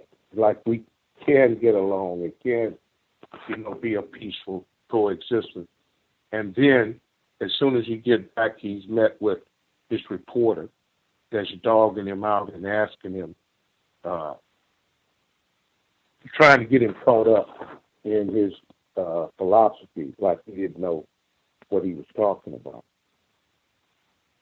Anyway, I thought it was interesting also that, Malcolm mentioned that one of his major troubles was that he was having building his new organization was that all black organizations whose ultimate objective was to help create a society in which there could honestly exist honest white-black brotherhood, was that my earliest public image, my old so-called black Muslim image, kept blocking me. I was trying to gradually reshape that image. I was trying to turn the corner into a new regard by the public, especially Negro.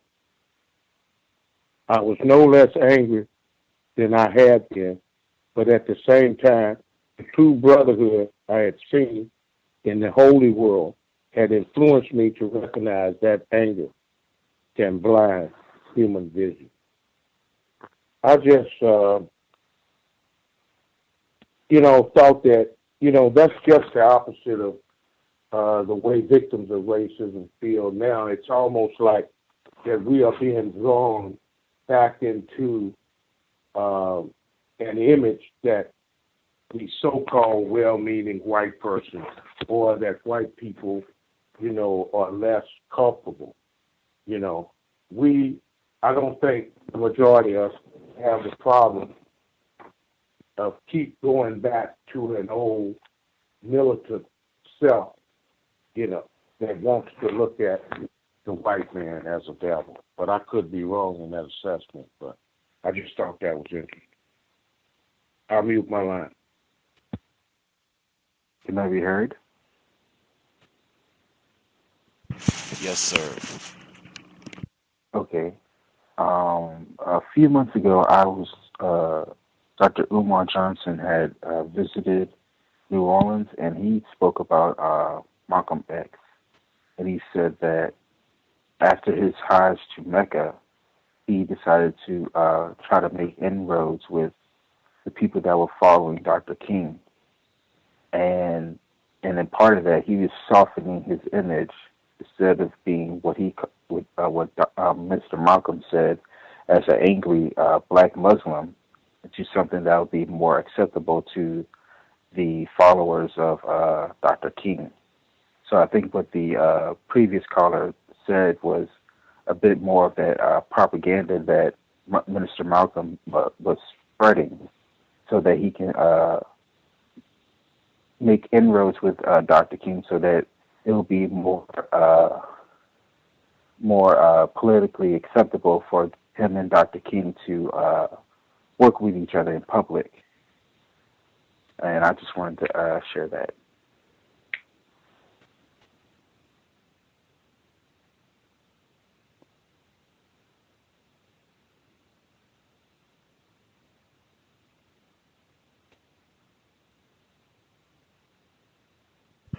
Anybody else? Other folks who had a hand up who have not been able to share yet?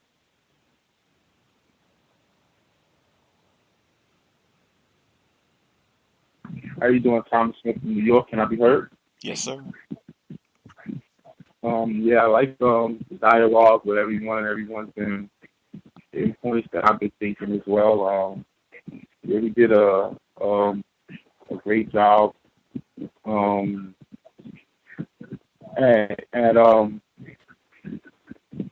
quite a few things I was kind of in transit while I was watching. I didn't write anything down.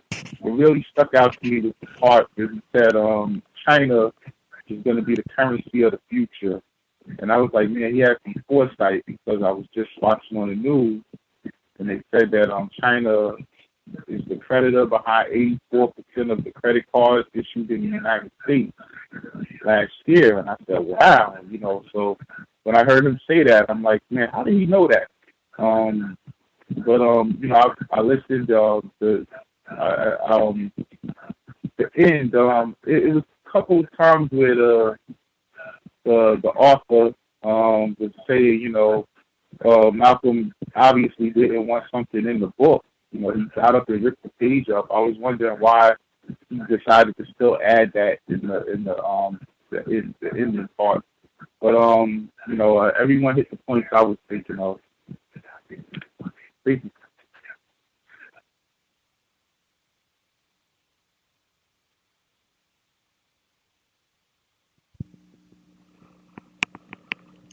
Other folks we have not heard from?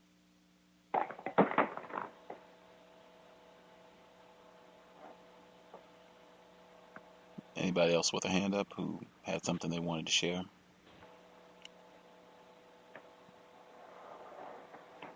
Okay.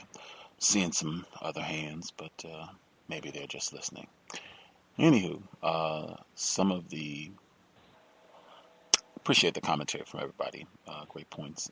Some of the notes that I took as I was rolling. I guess even before I get to my notes, the speech that we started with today, that was from December of 1964, so it was roughly 2 months before he was assassinated.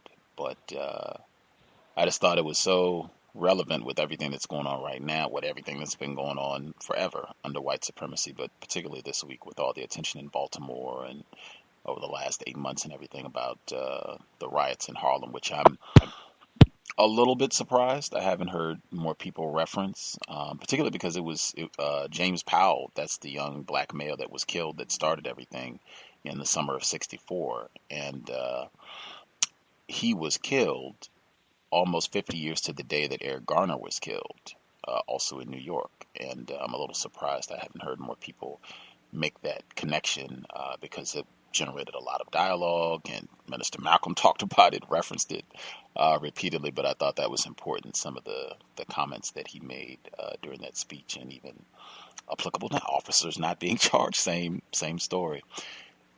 From the text,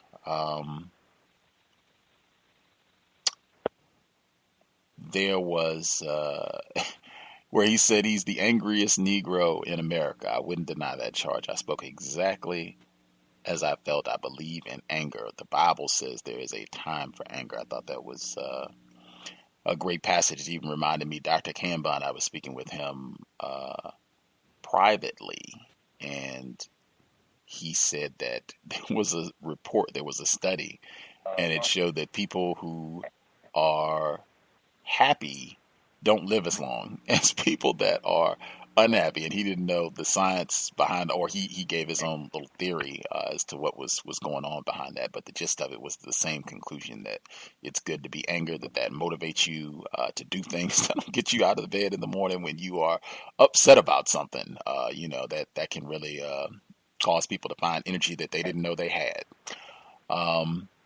We already touched on that passage, the exchange with the white people. Some of these portions, it was challenging for me, just because I have no idea what a well-meaning white person is. Like, if that is a white person that's not racist, or what the deal is, but I have no idea what that is at all. And I can only say, as I've said pretty consistently, there is a tendency for us to be resistant to thinking that maybe what it means to be white is to be racist. and that the individuals who classify themselves as white overstand that, and that's why they function the way they do. There is a nagging tendency to demand that there are some good white people. There got to be at least a handful. And by extension, some of these white people that are racist, they can be redeemed. We can just, if we get them enough books or literature, or we sit down, we have a study session on Malcolm X, bam, they will be good to go and not racist anymore. And nothing could be further from the truth. I wish he had named some of these good white people with an address and a phone number so that we could go, look them up and talk to them. But that was challenging for me. And I think when he talks about how he said after he's dead that white people will use him skillfully, I think he was correct. I think his spectrum just didn't encompass the myriad of ways that racists have used the corpse, really continue to victimize the Minister Malcolm X. It's not just, he's a racist, he's a hater.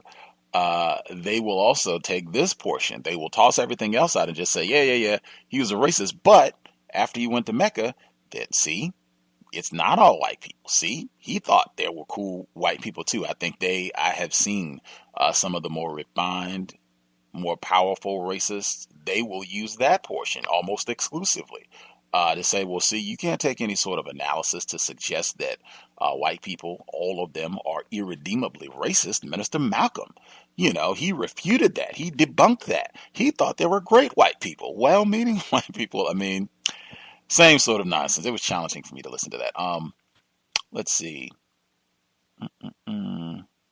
Yeah, the whole where he continues that discussion with the ambassador gave me a new insight, one which I like, that the white man is not inherently evil, but America's racist society influences him to act evilly. The society produced and nourishes a psychology which brings out the lowest, most base part of human beings. And I fundamentally disagree with that. That's why I'm even a little hesitant at just saying that white culture produces racism, white supremacy.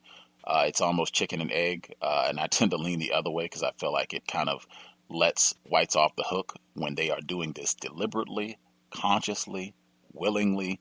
This is something that they're very aware of, that they are terrorizing and at war with black people, and they enjoy it. It's not, and I mean, just everything about the whole structure of how this is put together, it's not even accurate.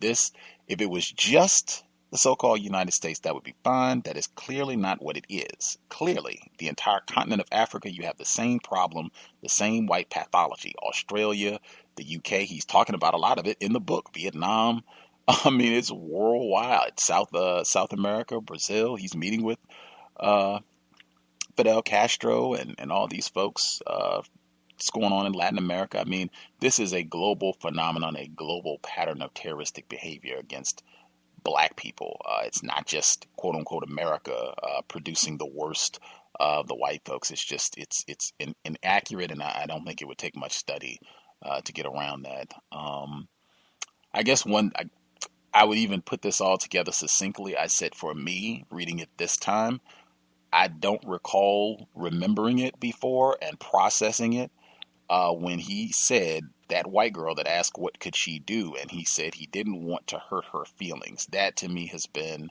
one of the most profound sentences in the whole book among many, just because I don't remember paying attention to him saying that. And as I said, I don't recall him, saying, I'm concerned for Dr. King's feelings or Roy Wilkins' feelings or some of these other black people that he went at Lorraine Hansberry because she was married to a white man, author of Raisin in the Sun. And I just said, wow, that white identification. And I saw it pop up in this chapter as well, where it's like he gave his little roll call, like Mike Wallace and some of the journalists and reporters that he said he enjoyed talking to. Is almost like that validation that Frantz Fanon speaks about in Black Skin, White Mask, where he talks about wanting that validation from white people. That's almost what it felt like, and particularly since he had just talked about, saying, hey, I would have no problem stopping right now and going back to the ninth grade ninth grade to continue learning and to get education and to study languages and etymology and all of this that he wants to study, and not being able to do well in school because of white supremacy, and then being able to go and talk to these different, talk show hosts and personalities, white people, and to feel like, oh, they think I'm smart, they think I'm intelligent, that shows me that they valued my mind. I feel like that's just another mutation of how we're groomed to seek out that white acceptance. I think I could be in error, but I see it in myself. I see it in, that's just a part of the way this system operates, and that's what it sounded like to me, and him giving out that roll call. And unless I'm in error, I thought it was Mike Wallace who was the person who was narrating. He was involved with the hate that produced hate. I thought he was but am I wrong on that? Didn't Mike Wallace, has anybody seen it? You all know what I'm talking about? The documentary that was mentioned in the book? Wasn't Mike Wallace involved with that? Yes, he was. I remember. I don't understand. I don't understand. That is the system of white supremacy. At any rate, I had some other notes, but I will pause just in case folks had anything else they wanted to make sure they got in. We have about 15 minutes. Does anybody have other things they want to share? May I be heard? Yes, ma'am. Okay, I just wanted to I forgot to mention the whole napkin scribbling thing. It came across from the narrator during that part of the book that this was something that was a setup, as if, Alex Haley left out these napkins, and pretty soon, I think his exact words were, Malcolm took the bait. In my opinion, and I could be wrong, I wasn't there, but this is just my melanin talking.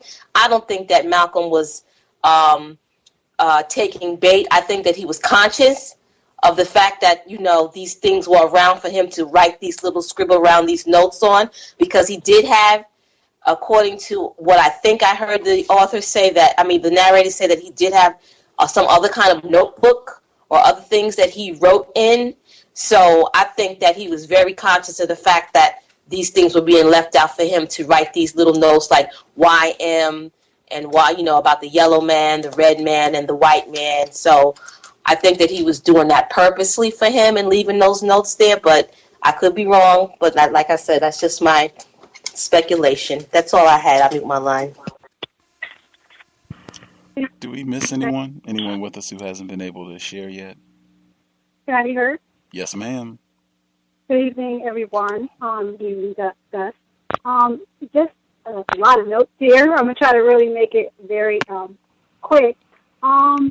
I was definitely going to entertain and ask you that question about how he felt that the racist society made white people racist. And I said I just didn't agree with that, so I'm glad you definitely made that clarification for us, because I would say that white people still have, they feel just because of their color of their skin, they have that white privilege. I mean, I just didn't buy into that.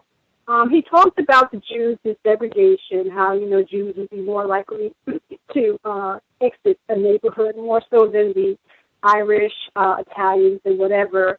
And he also said that he tried to reshape the image that, I don't know, was he talking in reference to Islam, but he said that the Muslims kept following him, so everywhere he went, he was really there. I mean, really, they were watching him. Then he talked about, the truth was in Mecca. I had an opportunity to have a conversation with a gentleman who was in our organization, who actually sat in the meeting where Malcolm was ousted. And I told him about that I've been involved in this conference call on Malcolm X. We have a study group, and he started telling me a whole lot of things that hopefully I'll share some of the stuff that he told me about the whole situation, because I guess my questions were pretty much answered for me, but especially in reference to the truth of Mecca. He said that wasn't Malcolm's first trip to Mecca, so, he went into a whole thing like that, but I'll leave that for another date.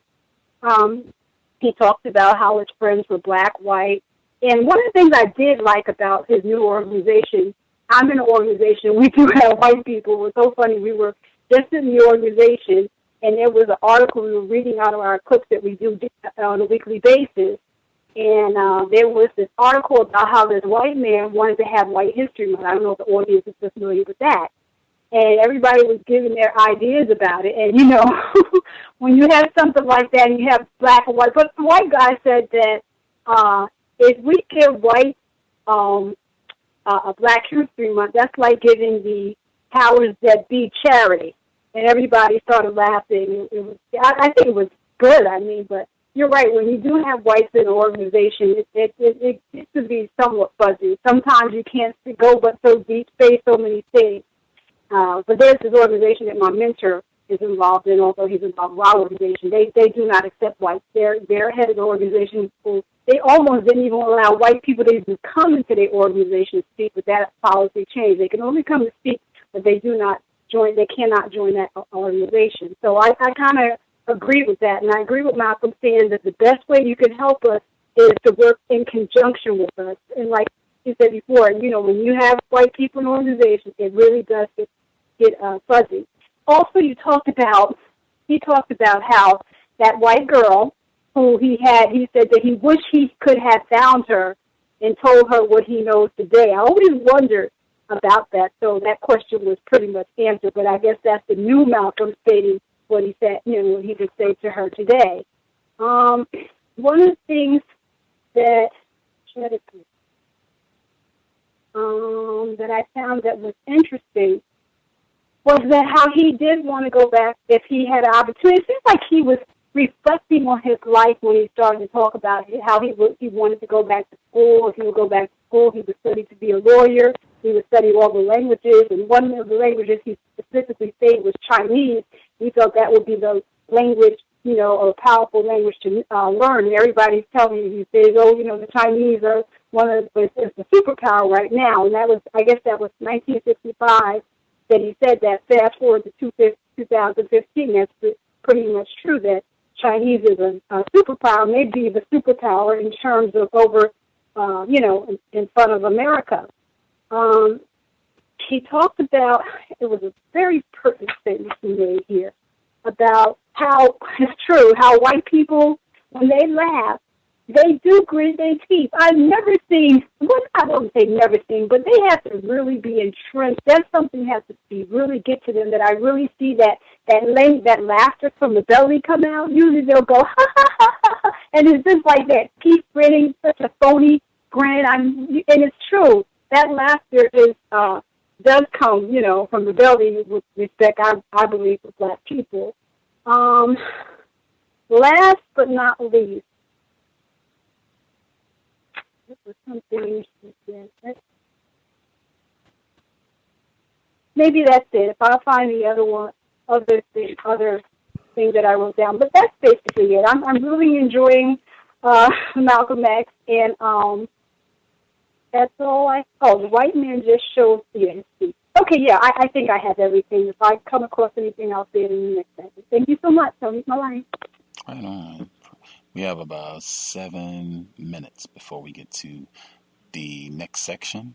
Just 2 quick pointers to get in also, where he said, I knew that many whites were as frustrated as Negroes. I'll bet I got 50 letters some days from white people. The white people in meeting audiences would throng around me asking me after I addressed them somewhere, what can a sincere white person do?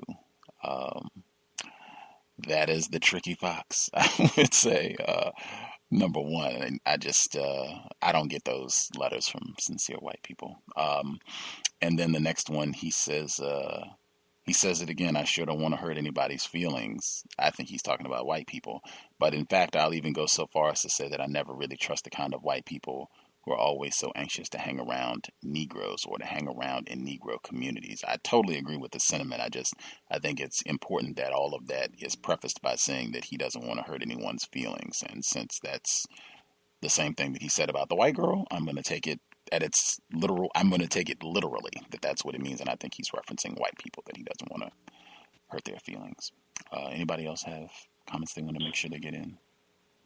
Yeah, Gus. Yes, right quick. Because what you just said kind of reminded me. You played the part of the speech with Dr. King mentioned about responsible, quote unquote, leader.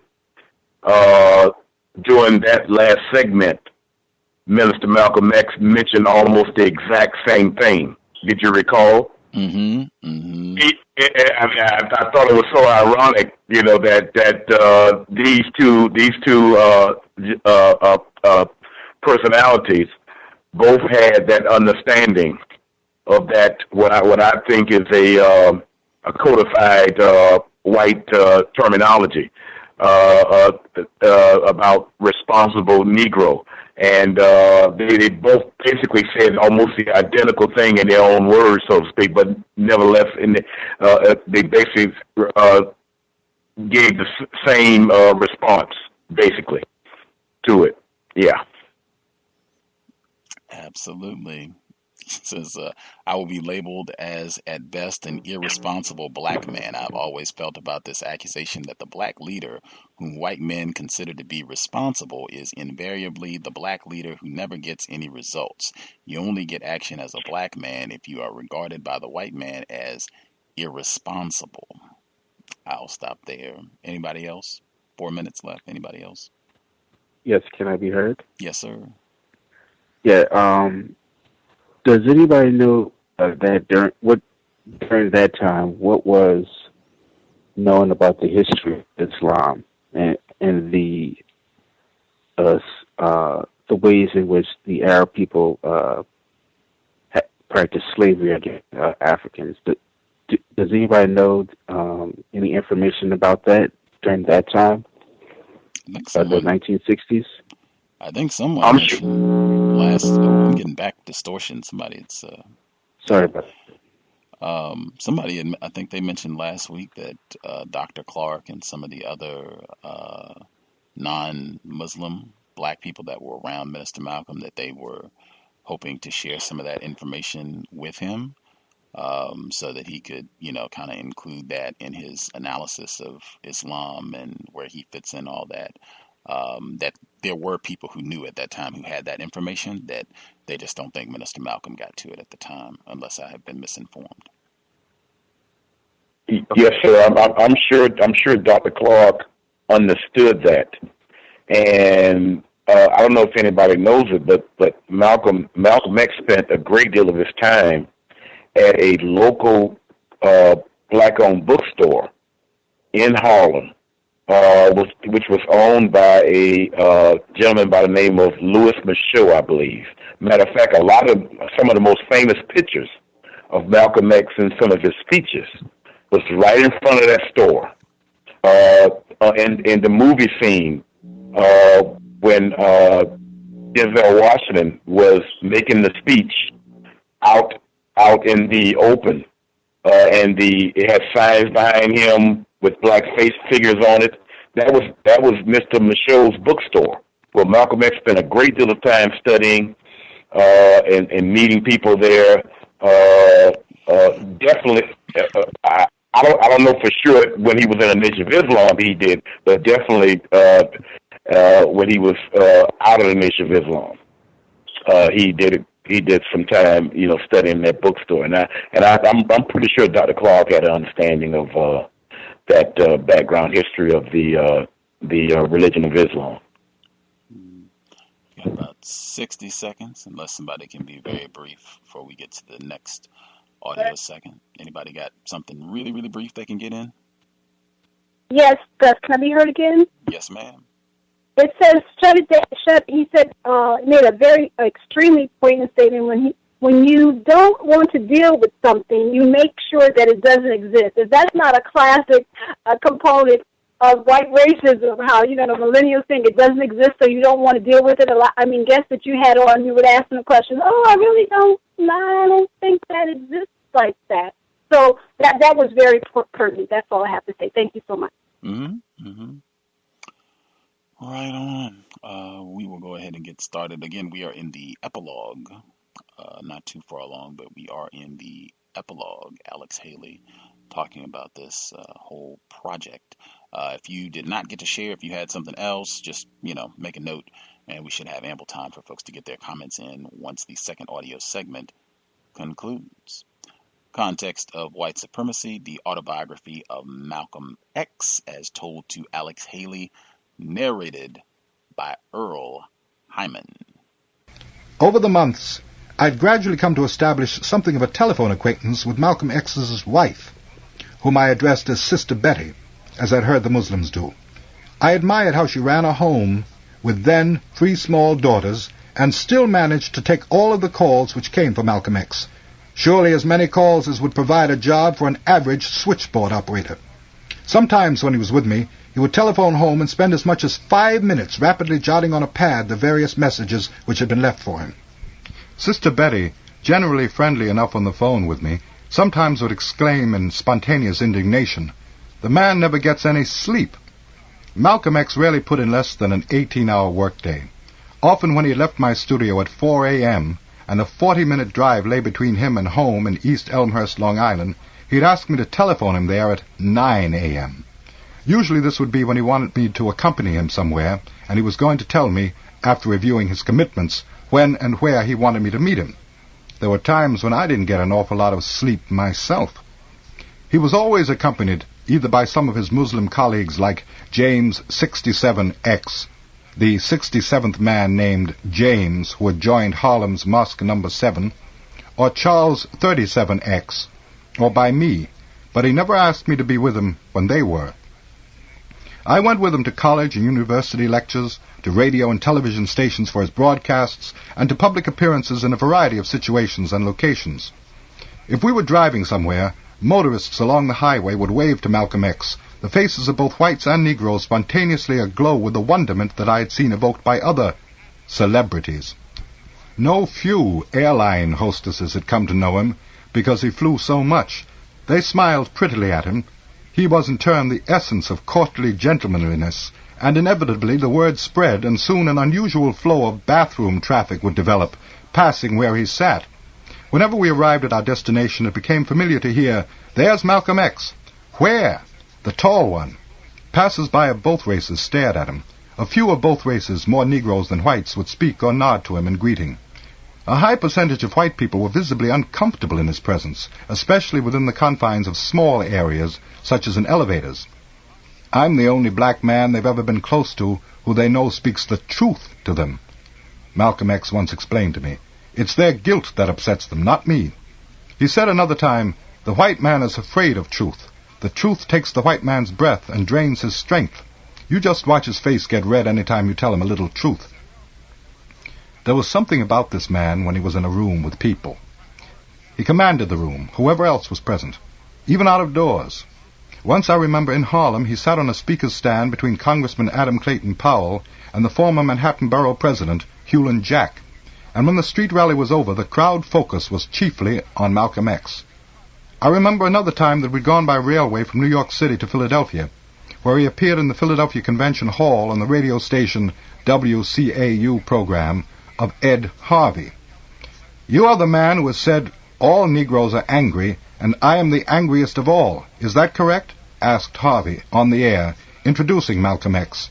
And as Malcolm X said crisply, "That quote is correct," the gathering crowd of bystanders stared at him, riveted.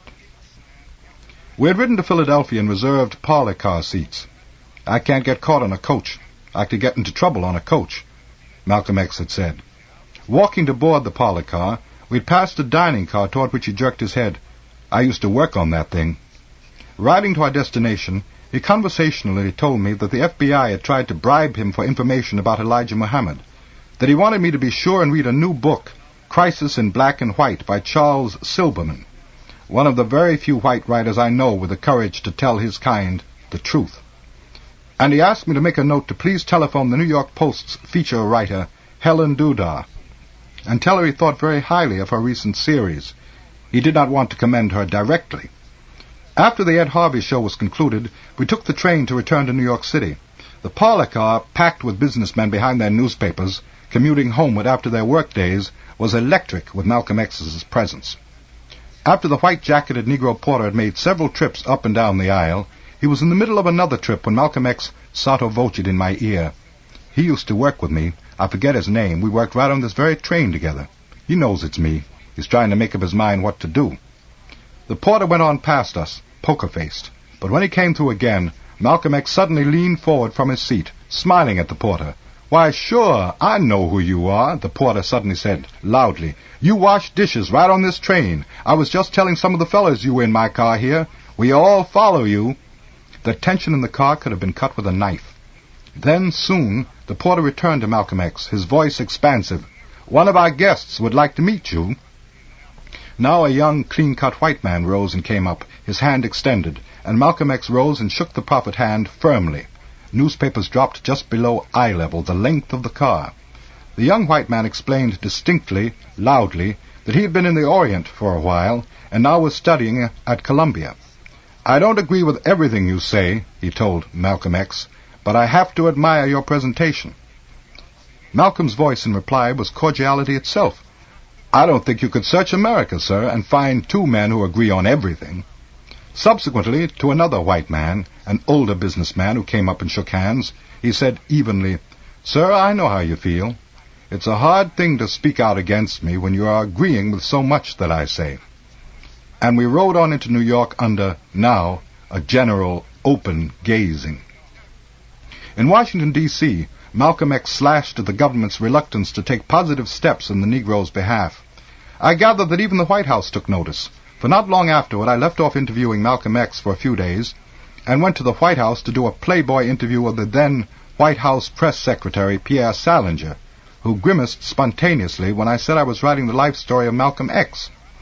Another time I left Malcolm X to interview the U.S. Nazi Party commander George Lincoln Rockwell, who frankly stated that he admired the courage of Malcolm X, and he felt that the two of them should speak together across the United States, and they could thus begin a real solution to the race problem, one of voluntary separation of the white and black races, with Negroes returning to Africa. I reported this to Malcolm X, who snorted, "He must think I'm nuts. What am I going to look like going speaking with a devil?" Yet another time, I went up to Atlanta and interviewed for Playboy Dr. Martin Luther King. He was privately intrigued to hear little-known things about Malcolm X that I told him. For publication, he discussed him with reserve, and he did say that he would sometime like to have an opportunity to talk with him. Hearing this, Malcolm X said dryly, "You think I ought to send him a telegram with my telephone number?" But from other things that Malcolm X said to me at various times, I deduced that he actually had a reluctant admiration for Dr. King. Malcolm X and I reached the point, ultimately, where we shared a mutual camaraderie that, although it was never verbally expressed, was a warm one. He was for me unquestionably one of the most engaging personalities I'd ever met, and for his part, I gathered, I was someone he'd learned he could express himself to, with candor, without the likelihood of hearing it repeated. And like any person who lived amid tension, he enjoyed being around someone, another man, with whom he could psychically relax. When I made trips now, he always asked me to telephone him when I would be returning to New York, and generally, if he could squeeze it into a schedule, he met me at the airport. I would see him coming along with his long, gangling strides and wearing the wide, toothy, good-natured grin, and as he drove me into New York City, he would bring me up to date on things of interest that had happened since I left. I remember one incident within the airport that showed me how Malcolm X never lost his racial perspective. Waiting for my baggage, we witnessed a touching family reunion scene, as part of which several cherubic little children romped and played, exclaiming in another language. "By tomorrow night, they'll know how to say their first English word. Nigger," observed Malcolm X. When Malcolm X made long trips, such as to San Francisco or Los Angeles, I did not go along, but frequently, usually very late at night, he would telephone me and ask how the book was coming along, and he might set up the time for our next interview upon his return. One call that I never will forget came at close to 4 a.m., waking me. He must have just gotten up in Los Angeles. His voice said, "Alex Haley?" I said sleepily, "Yes." "Oh, hey, Malcolm." His voice said, "I trust you 70%. And then he hung up. I lay a short time thinking about him, and I went back to sleep feeling warmed by that call, as I still am warmed to remember it. Neither of us ever mentioned it. Malcolm X's growing respect for individual whites seemed to be reserved for those who ignored on a personal basis the things he said about whites, and who jousted with him as a man. He, moreover, was convinced that he could tell a lot about any person by listening. "There's an art to listening well," he told me. "I listen closely to the sound of a man's voice when he's speaking. I can hear sincerity. The newspaper person whom he ultimately came to admire probably more than any other was the New York Times' M.S. Handler. I was very happy when I learned that Handler had agreed to write this book's introduction. I know that Malcolm X would have liked that. The first time I ever heard Malcolm X speak of Handler, whom he had recently met, he began, "I was talking with this devil," and abruptly cut himself off in obvious embarrassment. "It's a reporter named Handler from the Times," he resumed. Malcolm X's respect for the man steadily increased, and Handler, for his part, was an influence upon the inner Malcolm X. "He's the most genuinely unprejudiced white man I ever met," Malcolm X said to me, speaking of Handler months later. "I've asked him things and tested him. I've listened to him talk closely." I saw Malcolm X too many times exhilarated in after-lecture give-and-take with predominantly white student bodies at colleges and universities to ever believe that he nurtured at his core any blanket white hatred. "The young whites and blacks, too, are the only hope that America has," he said to me once. "The rest of us have always been living in a lie." Several Negroes come to mind now who I know, in one way or another, had vastly impressed Malcolm X. Some others come to mind whom I know he has vastly abhorred, but these I will not mention. Particularly high in his esteem, I know, was the great photographer, usually associated with Life magazine, Gordon Parks. It was Malcolm X's direct influence with Elijah Muhammad which got Parks permitted to enter and photograph for publication in Life the highly secret self-defense training program of the black Muslim Fruit of Islam, making Parks, as far as I know, the only non-Muslim who ever has witnessed this, except for policemen and other agency representatives who had feigned joining the black Muslims to infiltrate them. His success among the white man never has made him lose touch with black reality, Malcolm X said of Parks once. Another person toward whom Malcolm X felt similarly was the actor Ossie Davis. Once in the middle of one of our interviews, when we'd been talking about something else, Malcolm X suddenly asked me, "Do you know Ossie Davis?" I said I didn't. He said, "I ought to introduce you sometime. That's one of the finest black men." In Malcolm X's long dealings with the staff of the Harlem weekly newspaper Amsterdam News, he'd come to admire executive editor James Hicks and the star feature writer James Booker. He said that Hicks had an open mind, and he never panics for the white man. He thought that Booker was an outstanding reporter. He also was highly impressed with Mrs. Booker when he met her. It was he who introduced me to two of my friends today, Dr. C. Eric Lincoln, who was at the time writing the book The Black Muslims in America, and Louis Lomax, who was then writing various articles about the Muslims. Malcolm X deeply respected the care and depth which Dr. Lincoln was putting into his research. Lomax he admired for his ferreting ear and eye for hot news. "If I see that rascal Lomax running somewhere, I'll grab my hat and get behind him," Malcolm X said once, "because I know he's on to something." Author James Baldwin, Malcolm X also admired. He's so brilliant he confuses the white man with words on paper. And another time, he's upset the white man more than anybody except the Honorable Elijah Muhammad. Malcolm X had very little good to say of Negro ministers, very possibly because most of them had attacked the black Muslims. Accepting reluctant admiration of Dr. Martin Luther King, I heard him speak well of only one other, the Reverend Eugene L. Callender of Harlem's large Presbyterian Church of the Master. "He's a preacher, but he's a fighter for the black man," said Malcolm X. I later learned that somewhere the direct, forthright Reverend Callender had privately cornered Malcolm X and had read him the Riot Act about his general attacks upon the Negro clergy. Malcolm X also admired the Reverend Adam Clayton Powell in his congressman political role. "I'd think about retiring if the black man had 10 like him in Washington." He had similar feelings about the NAACP lawyer, now a New York State Assemblyman, Percy Sutton, and later Sutton was retained as his personal attorney. Among Negro educators, of whom Malcolm X met many in his college and university lecturing, I never heard him speak well of any but one, Dr. Kenneth B. Clark. "There's a black man with brains gone to bed," Malcolm X told me once, briefly lapsing into his old vernacular. He had very distinct reservations about Negro professional intelligentsia as a category. They were the source from which most of the black Muslims' attackers came. It was for this reason that some of his most bristling counterattacks against these so-called educated Uncle Thomas's Ph.D. were flung out at his audiences at Negro institutions of higher learning. Where I witnessed the Malcolm X who was happiest and most at ease among members of our own race was when sometimes I chanced to accompany him on what he liked to call my little daily rounds around the streets of Harlem, among the Negroes that he said the so-called black leaders spoke of as black masses statistics. On these tours, Malcolm X generally avoided the arterial 125th Street in Harlem. He plied the side streets, especially in those areas which were thickest with what he described as the black man down in the gutter where I came from, the poverty-ridden with a high incidence of dope addicts and winos. Malcolm X here indeed was a hero. Striding along the sidewalks, he bathed all whom he met in the boyish grin, and his conversation with any who came up was quiet and pleasant. "It's just what the white devil wants you to do, brother," he might tell a wino. "He wants you to get drunk so he will have an excuse to put a club up beside your head." Or I remember once he halted at a stoop to greet several older women. "Sisters, let me ask you something," he said conversationally. "Have you ever known one white man who either didn't do something to you or take something from you?"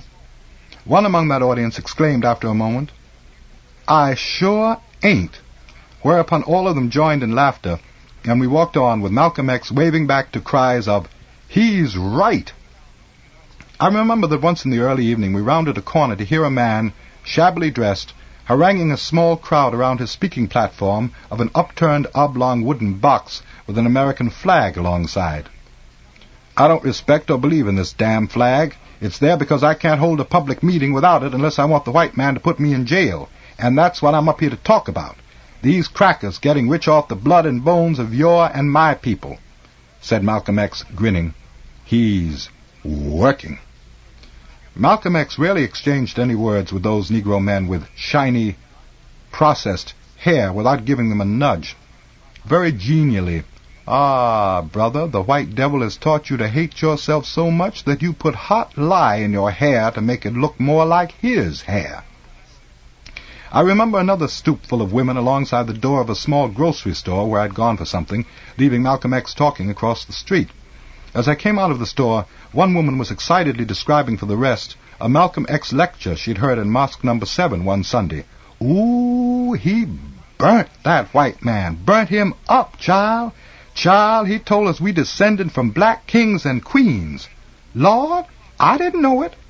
Another woman asked, "You believe that?" And the first vehemently responded, "Yes, I do." And I remember a lone, almost ragged guitarist huddled on a side street playing and singing just for himself when he glanced up and instantly recognized the oncoming striding figure. "Ha-ho!" the guitarist exclaimed, and jumping up he snapped into a mock salute. "My man!" Malcolm X loved it, and they loved him. There was no question about it.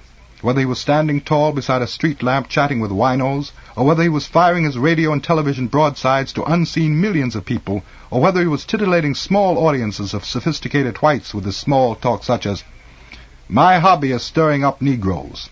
That's spelled KNEE-GROWS,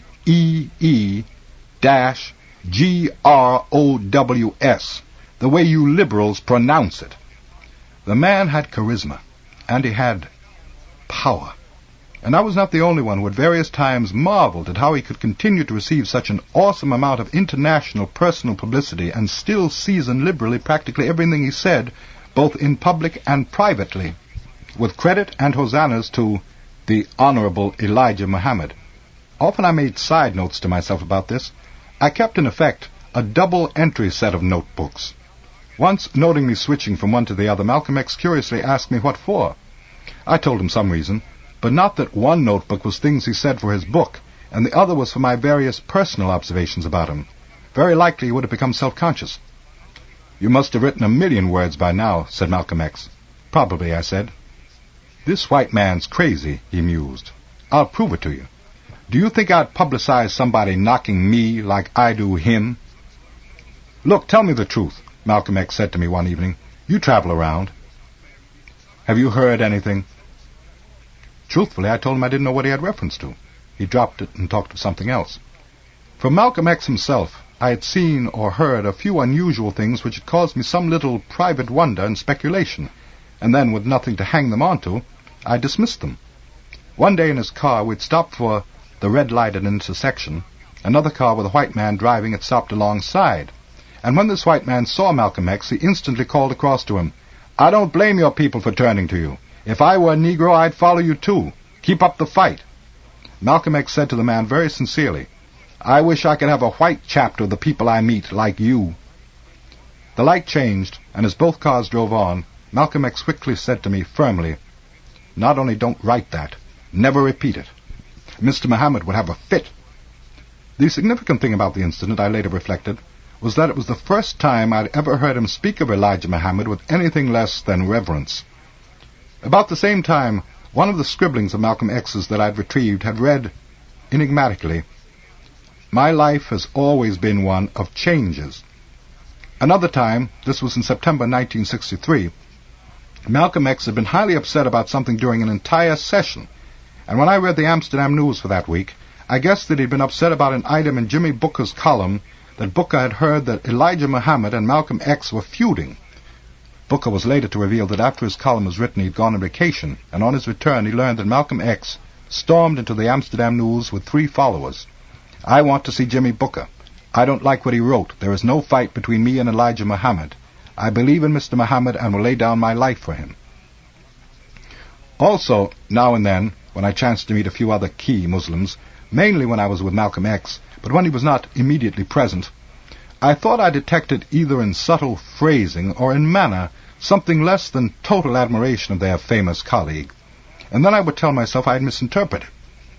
And during these days, Dr. C. Eric Lincoln and I would talk on the phone fairly often. We rarely would fail to mention how it seemed almost certain that seeds of trouble lay in the fact that however much Malcolm X praised Elijah Muhammad, it was upon dramatic, articulate Malcolm X that the communications media and hence the general public focused the great bulk of their attention.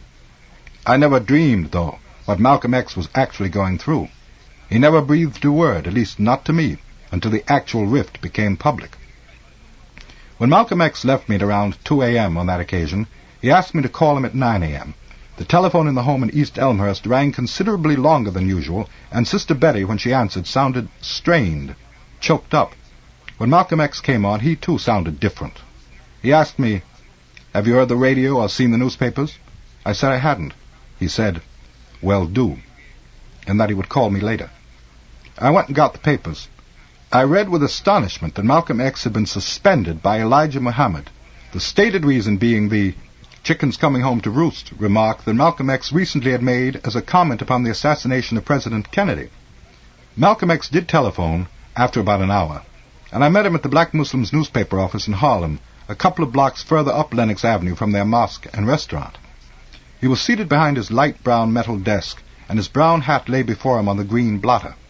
He wore a dark suit with a vest, a white shirt, the inevitable leaping sailfish clip held his narrow tie, and the big feet in the shined black shoes pushed the swivel chair pendulously back and forth as he talked into the telephone. "I'm always hurt over any act of disobedience on my part concerning Mr. Muhammad." "Yes, sir. Anything the Honorable Elijah Muhammad does is all right with me. I believe absolutely in his wisdom and authority." The telephone would ring again instantly every time he put it down. "Mr. Peter Goldman, I haven't heard your voice in a good while." "Well, sir, I just should have kept my big mouth shut." To the New York Times, "Sir? Yes. He suspended me from making public appearances for the time being, which I fully understand. I say the same thing to you that I've told others. I'm in complete submission to Mr. Muhammad's judgment because I've always found his judgment to be based on sound thinking." To CBS, "I think that anybody who is in a position to discipline others should first learn to accept discipline himself." He brought it off, the image of contriteness, the best he could, throughout the harshly trying next several weeks. But the back of his neck was reddish every time I saw him. He did not yet put into words his obvious fury at the public humiliation. We did very little interviewing now. He was so busy on telephones elsewhere. But it did not matter too much because by now I had the bulk of the needed life story material in hand. When he did find some time to visit me, he was very preoccupied, and I could feel him rankling with anger and with inactivity, but he tried hard to hide it. He scribbled one night, "You have not converted a man because you have silenced him.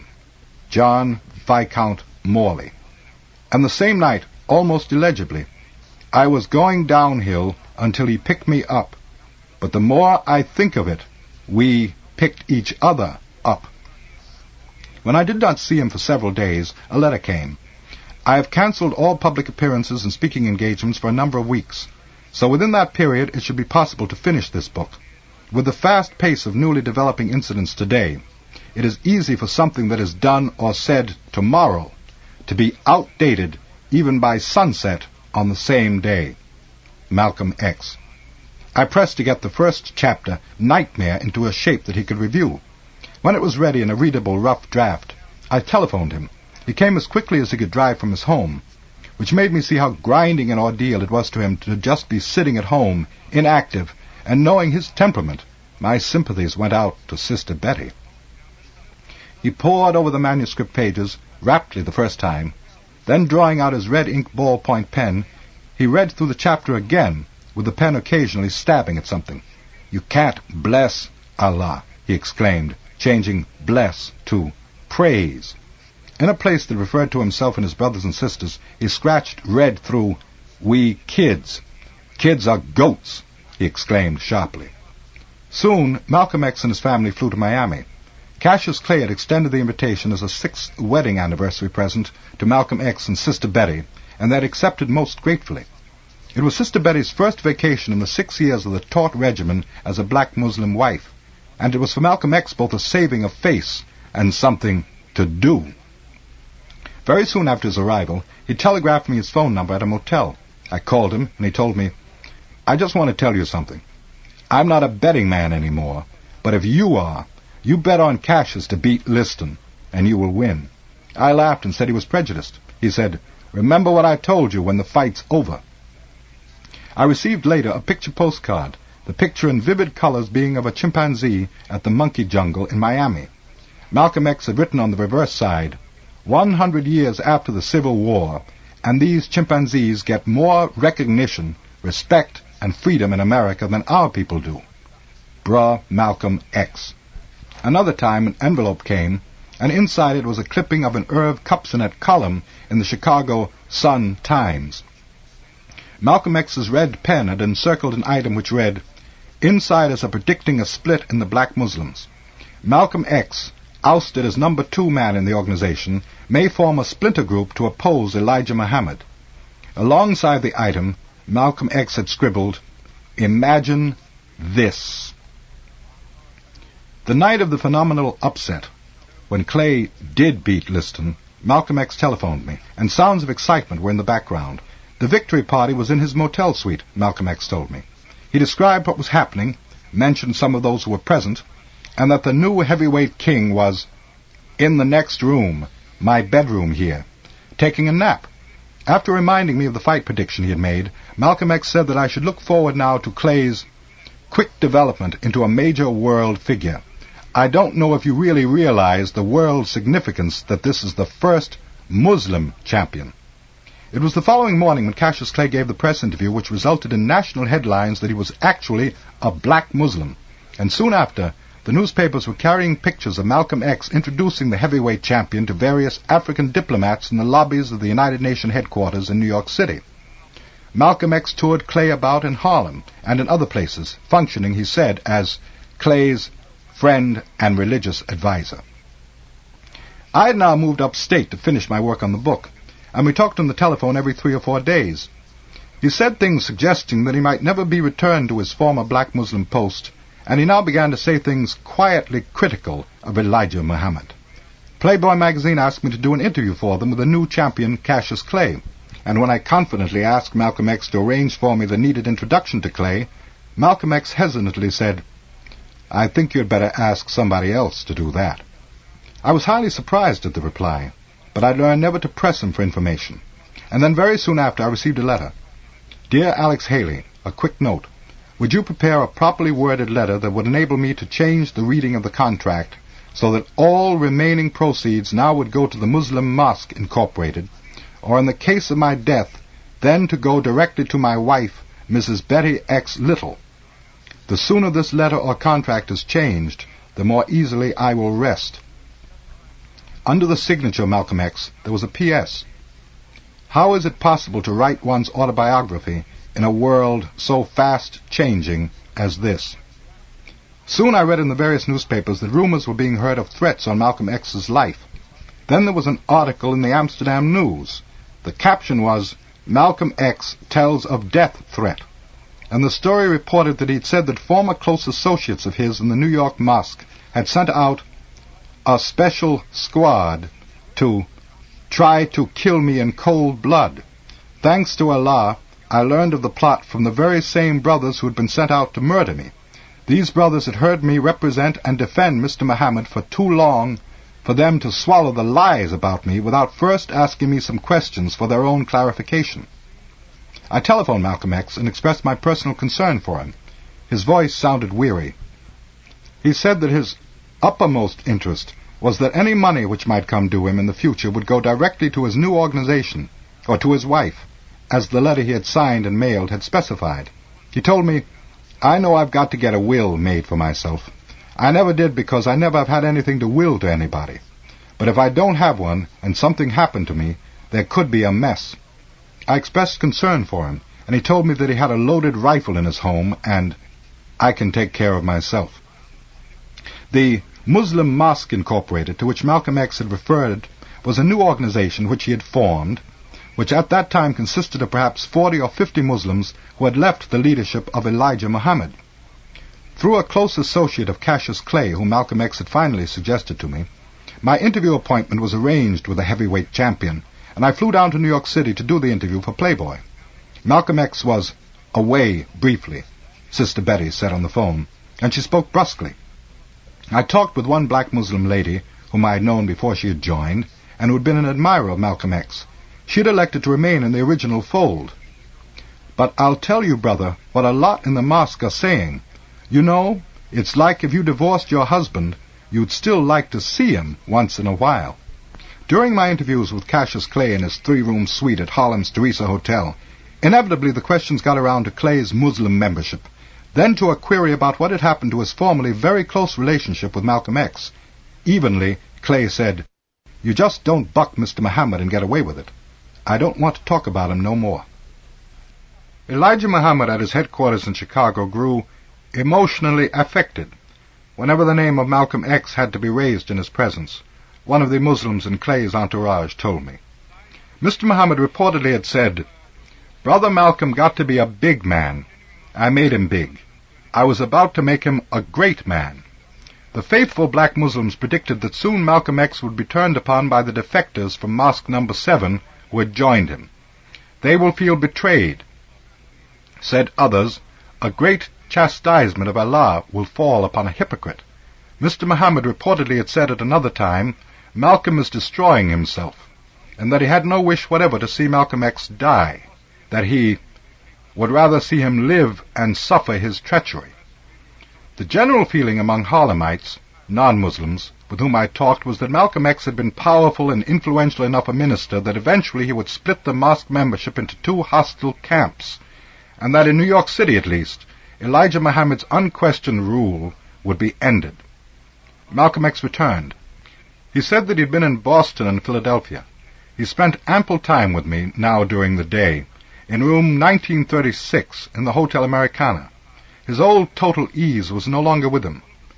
As if it was the most natural thing in the world to do, at sudden intervals he would stride to the door, pulling it open, he would look up and down the corridor, then shut the door again. "If I am alive when this book comes out, it will be a miracle," he said by way of explanation. "I'm not saying it distressingly." He leaned forward and touched the buff gold bedspread. "I'm saying it like I say, that's a bedspread." For the first time he talked with me in some detail about what had happened. He said that his statement about President Kennedy's assassination was not why he had been ousted from the Muslims. It wasn't the reason at all. Nobody said anything when I made stronger statements before. The real reason, he said, was jealousy in Chicago, and I had objected to the immorality of the man who professed to be more moral than anybody. Malcolm X said that he had increased the Nation of Islam membership from about 400 when he had joined to around 40,000. I don't think there were more than 400 in the country when I joined. I really don't. They were mostly older people, and many of them couldn't even pronounce Mr. Muhammad's name, and he stayed mostly in the background. Malcolm X worked hard not to show it, but he was upset. "There is nothing more frightful than ignorance in action." Goethe, he scribbled one day. He hinted about Cassius Clay a couple of times, and when I responded only with anecdotes about my interview with Clay, he finally asked what Clay had said of him. I dug out the index card on which the question was typed in advance, and Clay's response was beneath in longhand. Malcolm X stared at the card, then out of the window, and he got up and walked around. One of the few times I ever heard his voice betray his hurt was when he said, "I felt like a blood big brother to him." He paused. "I'm not against him now. He's a fine young man, smart. He's just let himself be used, led astray." And at another time, there in the hotel room, he came the nearest to tears that I ever saw him, and also the only time I ever heard him use, for his race, one word. He'd been talking about how hard he'd worked building up the Muslim organization in the early days when he was first moved to New York City, when abruptly he exclaimed hoarsely, "We had the best organization the black man's ever had. Niggers ruined it." A few days later, however, he wrote in one of his memo books this, which he let me read. "Children have a lesson adults should learn. To not be ashamed of failing, but to get up and try again.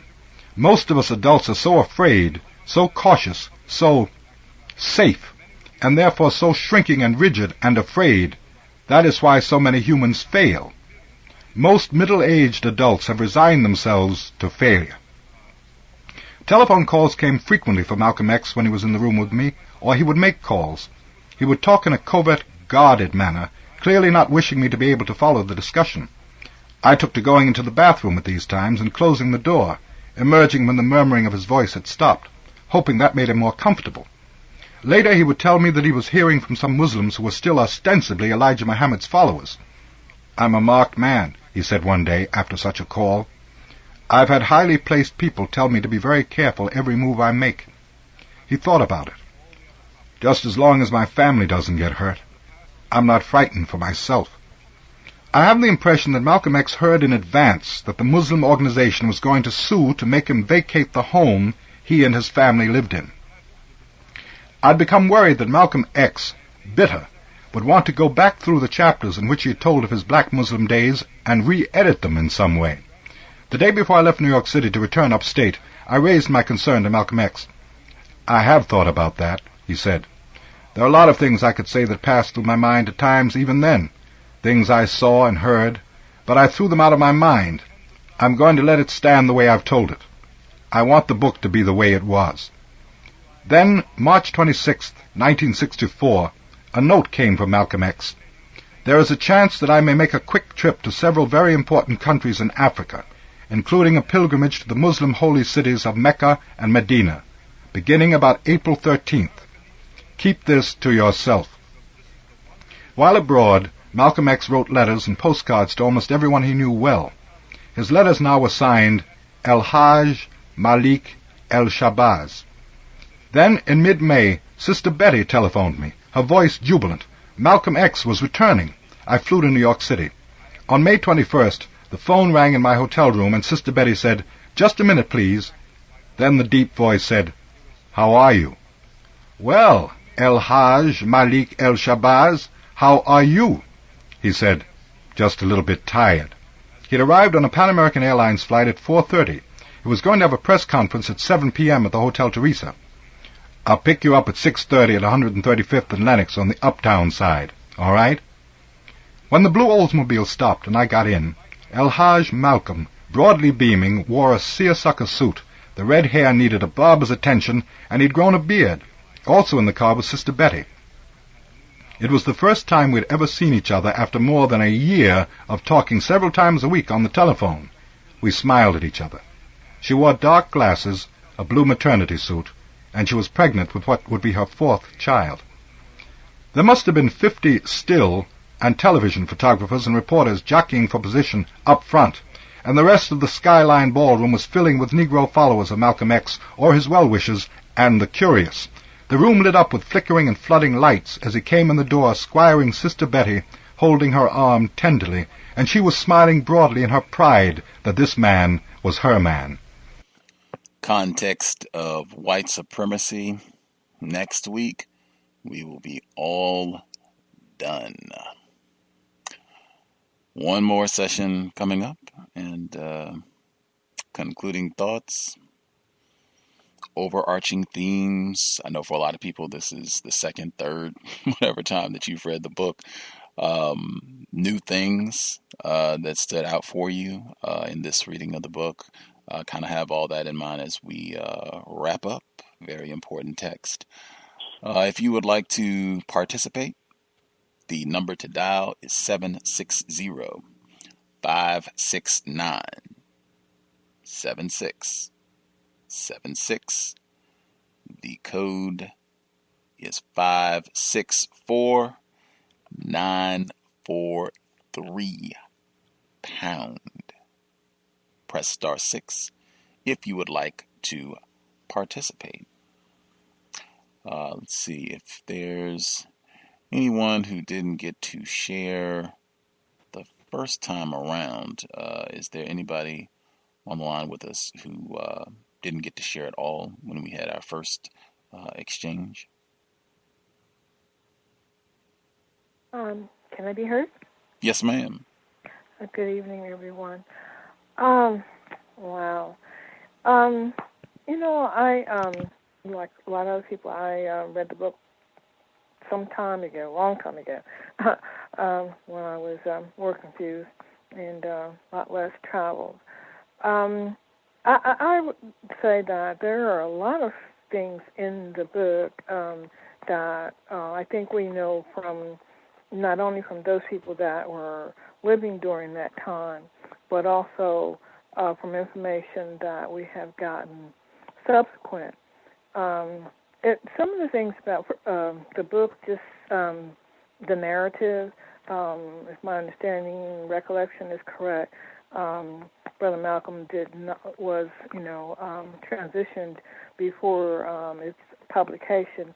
I think they just are very suspect, even some regards some of the terminology. For example, Elijah Muhammad frequently always used the term the black man, the so-called Negro, and that was even in his books.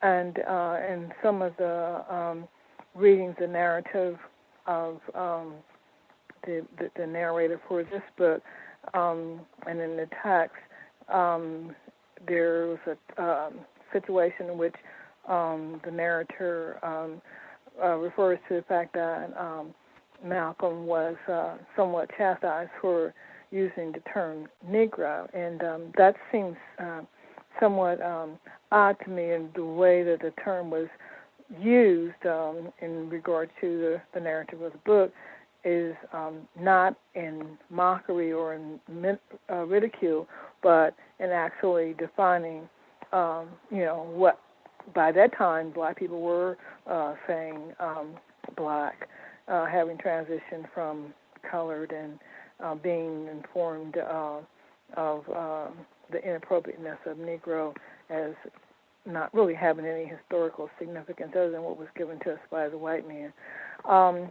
Also, a couple things that for example, with this just recent narrative where the reader by Alex Henley is saying that Malcolm responded to him by saying that I trust you 70%. One of the things about trying to understand our story or history in retrospect is that I think that we have to be careful about the so-called written word and people saying everything that they actually feel or believe, because I just do see, as I said, a lot of contradictions. In one of the previous chapters, Malcolm is quoted as referring to black Africans, and that just wasn't, if that was I presume since that was the way it was written and narrated, that's just, even at that point in time, within the historical context, that's just an anathema. That's an affront to African people, because to say black African presupposes that there are non-black Africans and other people are indigenous and have a right to the land. It's the same as what the so-called academy, as it were, uses as sub-Saharan Africa to legitimize the Arabs, if you will, quote unquote, in northern Africa, Caucasians being in Africa, as well as the Germans, Afrikaners, and what have you. So if that were the term that Malcolm used, with all due respect to the fact that recognizing that though Malcolm had done a lot of reading and studying while he was in greater confinement, no disrespect, because he accomplished quite a bit, but I don't think that, with all honesty, we can put him in the category as brilliant or rhetorician that he was, as being a scholar, because as he admonished in his own words, when he went to Mecca, he was not even familiar with the prayers. He was, kind of faking the funk, as it were.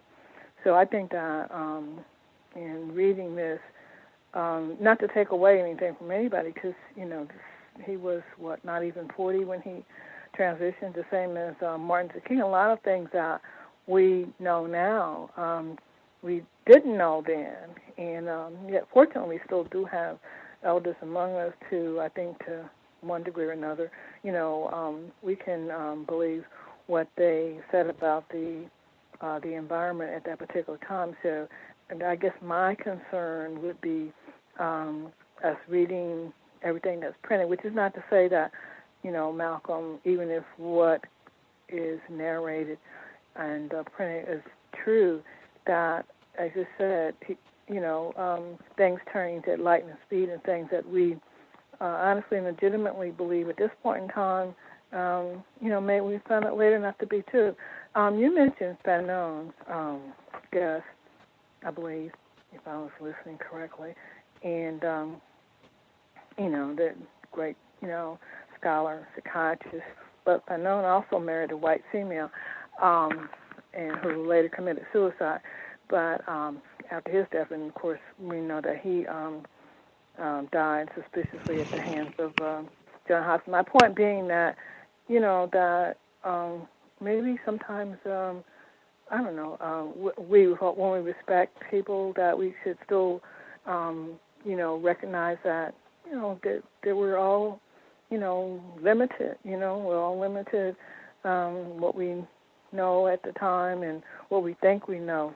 So, it's an informative book, but I think that even though we see some discrepancies, as it were, in terms of history and all right.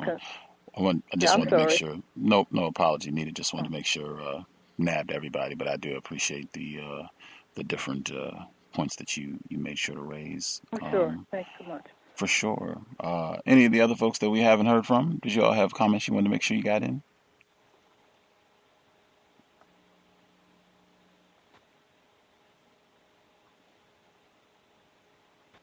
I'm assuming everybody that's with us now, they already spoke, so we haven't missed anybody. Everybody who has a hand up, line should be open. Feel free. Get your comments on. Can I ask a question? Let me make sure folks get their opportunity, and I'll be sure to get your question before we wrap up. Thank you. Thank you. Mm-hmm. Okay. May I be heard? Yes, sir. Yes. A couple things I want to conclude with. I had been under the impression that it was a, conspiracy, with the FBI for his assassination. But the way this book is reading, it's almost like Malcolm is saying, even before his death, that he knows that elements from the NOA is going to assassinate him. And, it's pretty convincing if you think about the context in which, the conversation is going.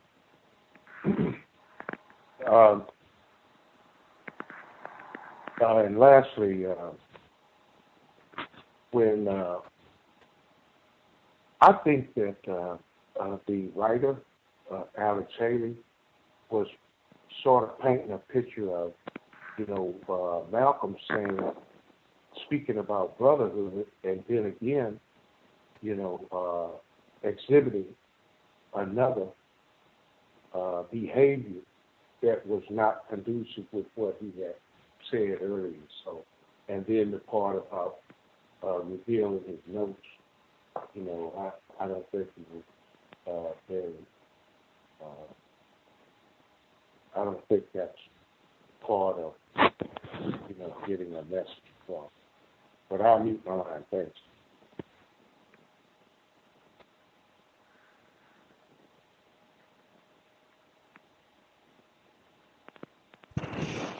Any of the other folks with a hand up have comments they want to get in? Yes, somewhat of a humorous comment. Monkey Jungle is still alive and well in South Florida, where Minister Malcolm X attended with his wife and the kids that were born at the time.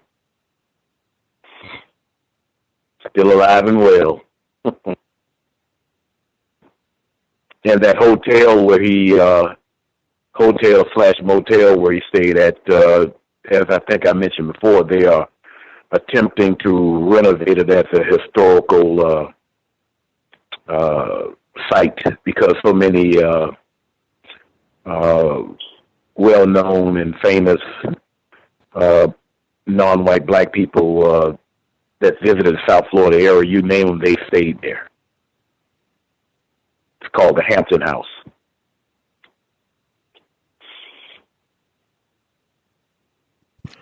The monkey's still being treated better than the black people, I'm sure. Yeah. Oh, definitely. White people make sure of that.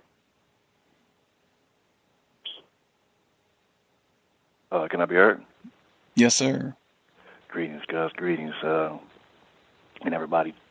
I was just thinking, I think that Malcolm saying that he trusted Alex Haley 70%.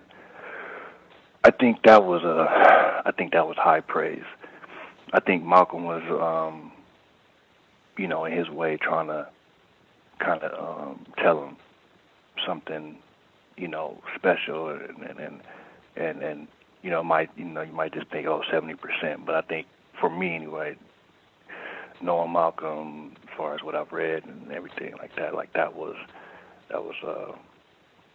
him trying to express something to him, that was powerful in his mind or whatever. This whole thing, like I said, I've read the book. Most people said they read it, a couple of times or whatever. Before you, I'm reading it this time around. As far as my thinking, I'm thinking, the part I'm taking from it is a lot, But one thing I'm taking from it is that it just seems like, really, even though like we give a lot of credit to Elijah Muhammad, but I should see his father. I see his father in him, his father died and, he died, I just see a lot of influence of his own father in his life, that made him the person that he was. And kind of like even, whatever you call a generational curse or whatever, his father being killed and him being killed, It just makes me think about how, we are influenced by our environment and our upbringing and things like that, That part like really speaks to me because, you try to transition from boy into some type of, adult or whatever. And a lot of times, that's we don't have, we don't have the rites of passage, you know what I'm saying, to make that transition,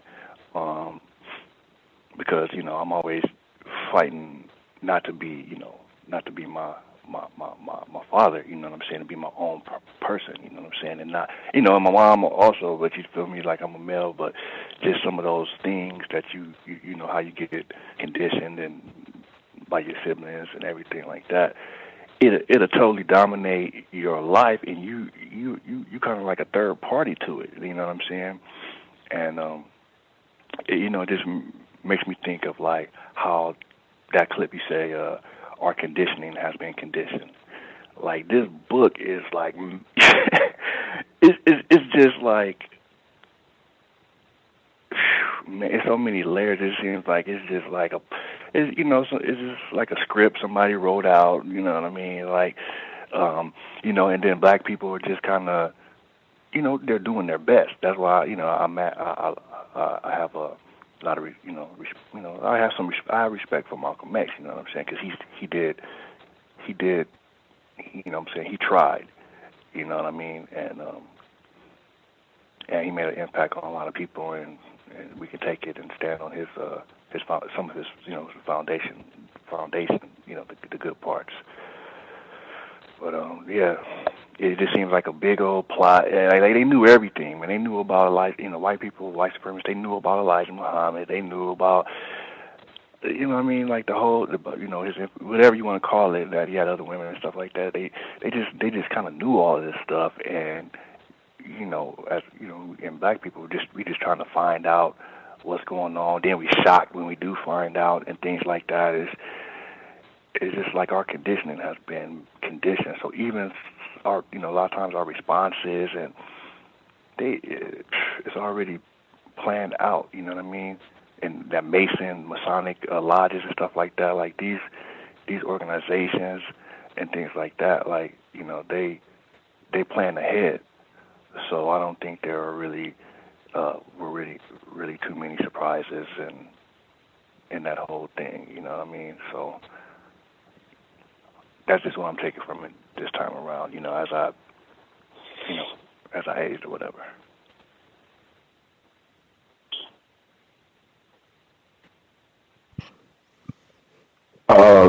Gus, can I comment on one more thing that I think is important? Did we miss anybody? Is it anybody who hasn't been able to get their comment in the second time around?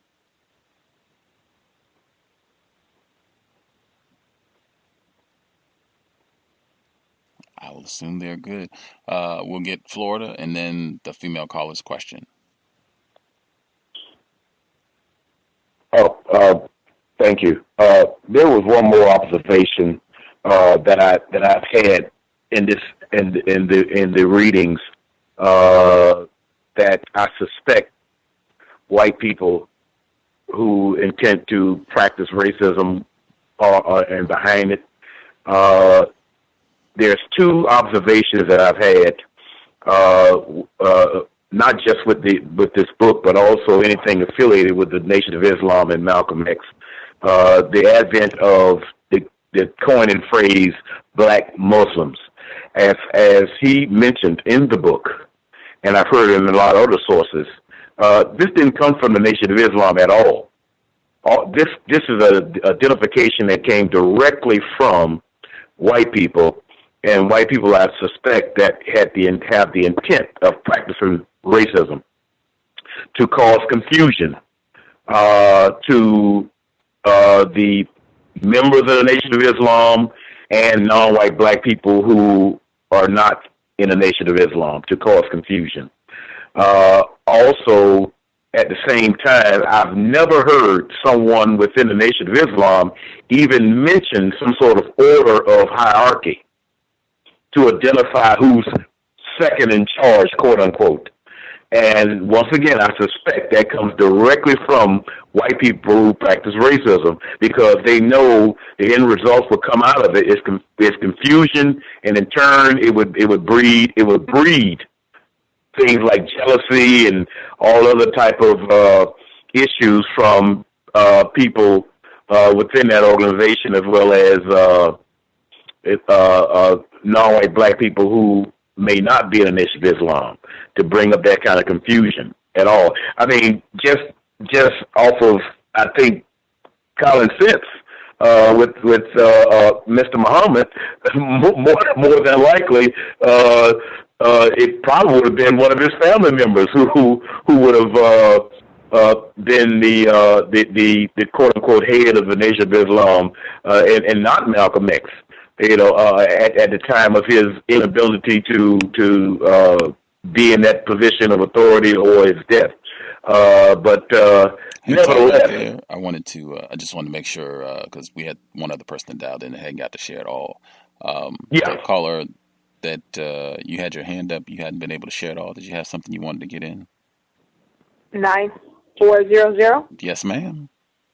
Yes, sir. Greetings to everybody, and I love you guys' dialogue. It's really great. But I was thinking, this book for me, it's like I feel like sometimes I've never read it. Some of the things I'm not remembering. Some of the things. I guess now being mature ears, I'm picking up a lot that I didn't in the first time. Of course, I read it the first time. I didn't actually hear it. But some of the things, where do we go from here? And I think one thing that's just pressing on me is what we've gone backwards in many respects, but Africa in a lot of respects have gone backward.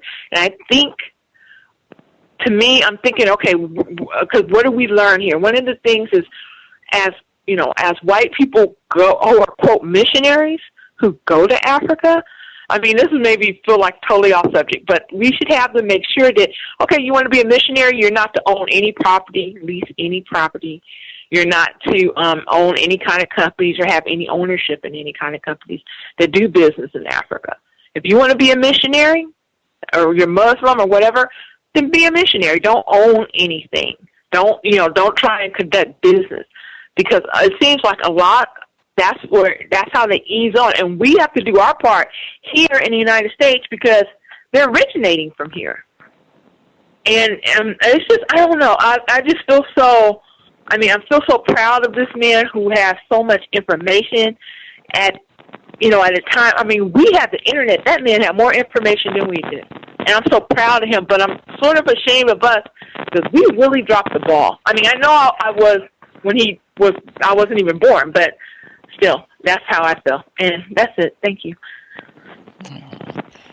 I will nab the female caller's question.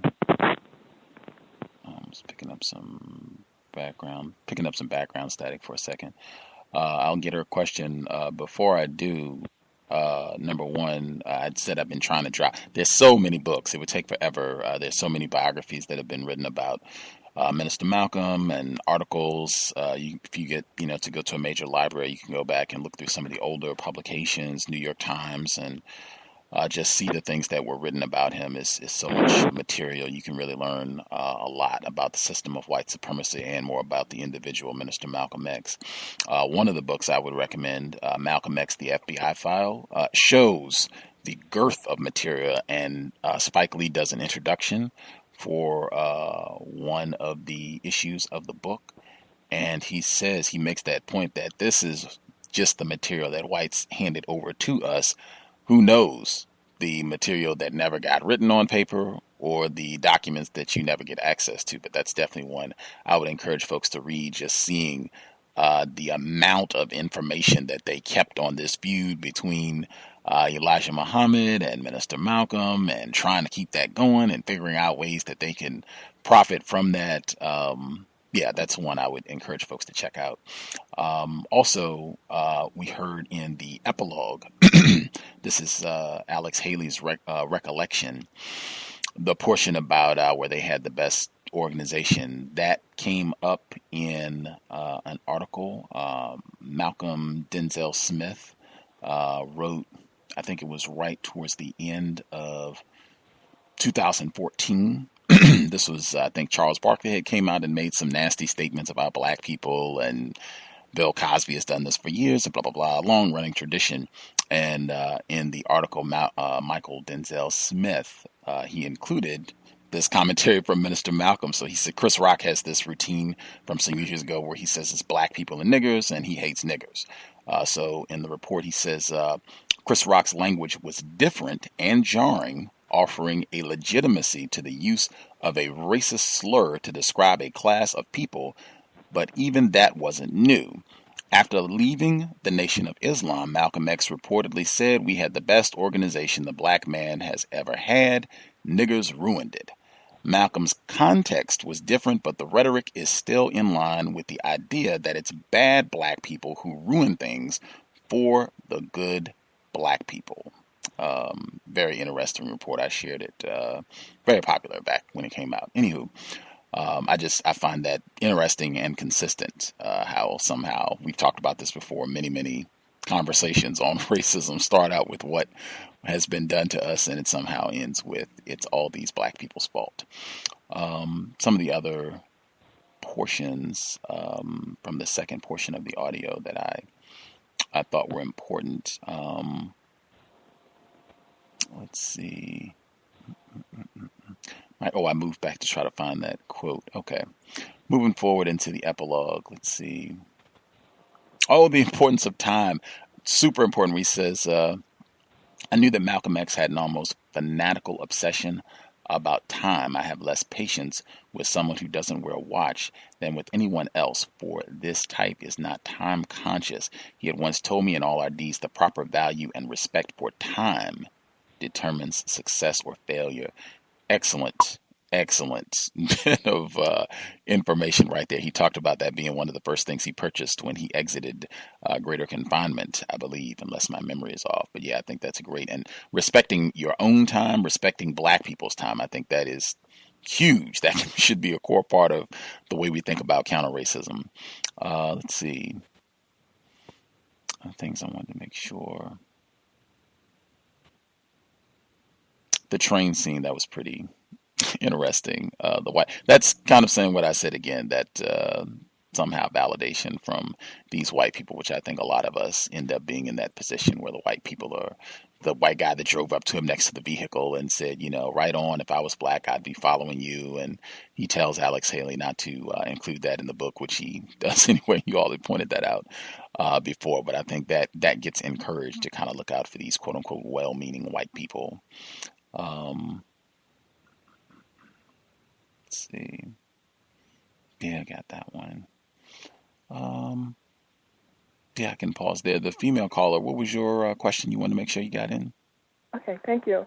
I just wanted to ask anyone online they what they thought about the comment. I think I heard it. From the narrator that Alex Haley said that at one point, I forget the whole context now, but he said that he looked at Malcolm and the back of his neck was reddish. And the question I had in regard to that I'm like, well, Malcolm wasn't really that light. It seemed to me, I just wondered if anybody else thought that there was a lot of overabundance of talk about Malcolm having red hair and, his, because that's kind of like a divisive thing that's used against us, that light skin versus dark skin, because, I guess depends on, what you consider light or dark or whatever, but generally, Malcolm was like like the complexion of, I don't know, he wasn't even darker, he wasn't even lighter than, I'm trying to think of the brother's name, Cornel West, or definitely darker than Louis Farrakhan. So I just wondered if people thought that, maybe that's me, like kind of like picking through it, but it just seemed like I was picking up a lot on that constant reference to, like constant references, red hair. I know he was called like Detroit Red, but it seems like there were other places it was just like constantly thrown in there. And I don't know, I've been black all my life. I don't know anybody, even very, very light complexion black people that I've known. I've never known anyone. I've known white people's face to get flushed red and their neck to get red when they're, confronted or for whatever kind of reason their response. I'm no expert on white folk, but I know that that does happen. I have never in my life seen a black person of any complexion have their neck flushed red, the anger. I just wanted somebody could school me on that. I think it was a major factor. Even that he observed that in his childhood. The fact that he was hanging out with Billie Holiday, blah, blah, blah, like, it ain't something to be minimized. I think it, when you look at his life, his skin complexion and his red hair was a factor in being able to. You just look at things that he did and the favor that he the favor and whatever. I think it was a major factor. I think that's always a major, under the system of white supremacy, that's always a major factor. I think one of the programs we did a few years back, if you Google light skin, dark skin, you'll get like over 8 million hits. That's always a major factor. And I think it was for him throughout. He talks about it, comes up throughout the book. It seems like it is a significant factor when he's conking his hair. It's not just his red conked hair. I think if it is emphasized, I think it's because the system of white supremacy emphasizes that all the time. Okay, thank you. I could be in error. Folks have comments on that. Think about it. Come to your own conclusions on that. You can share. We are wrapping up next week, though. All done. We will be still in the epilogue. Closing thoughts, major takeaways. Again, people who are reading this more than once. Things that stood out this particular time. Going through the book, I'll be thinking about that myself. So we go in the wrap up, but that'll be next Friday. All done, and I am not sure. I try to tell people what the next book will be so that they have time if they want to get the book from the library or get a used copy, whatever you do. And I'm not sure if you have noticed, I have hijacked the book session. We have been trading where listeners would pick one. I would pick one. I think I picked like 3 in a row. But folks have been participating. So, I didn't think I picked 4 choices. I think my last takeaway, and then we'll vote, will be I'm trying to decide Toni Morrison's new book. It's about racism. This would be, I think she would be the first time we would have an author where we've done 2 of their works, because we did The Bluest Eye before. And I think her book, in fact, is about a dark complexioned black person being upset with a lighter complexioned black person. I think that's what the book is about. I would have to double check, but she was just talking about it this week. It's very new, but it will either be that or Assata Shakur's biography, because that was what I was thinking originally, because I thought that would be a nice follow to Minister Malcolm. That's just a few years later when that comes out, and plus she's been in the news so much of late with the conversation around relations with Cuba, and people keep referencing her as a terrorist. She's the first female on the FBI's most wanted terrorist list. I think there's a $2 million bounty on her, and I think it would be important to read her book, so I'm trying to decide. But that feature is also in her book too, where she talks about the emphasis that victims of racism place on skin color, colorism, as they say. That's in her book explicitly as well. Anywho, I'll make a decision soon and let folks know so you can get either or if you want to have a hard copy in hand as we move along to the next text. We'll be here tomorrow for the compensatory call-in, 9 p.m. Pacific, 6 p.m. It's 9 p.m. Eastern, 8 p.m. Central, and 6 p.m. Pacific. Tomorrow evening, compensatory call-in, workplace racism, observations, things that went down over the last 7 days. Part of that is Toni Morrison's book. We should be here also on Monday. The Land Was Ours. Very interesting book. It's kind of a follow to Professor Connolly. Nathan Connolly was with us, I think, a week ago. And we talked about real estate in Florida, economic terrorism against black people. He suggested and referenced in his book, The Land Was Ours, which is kind of the same thing, just not focused as much on the state of Florida in terms of black people having beachfront property when it was not valuable. And then whites deciding, oh, this is valuable, we're going to take this. That's what it's fascinating read. But he should be here on Monday.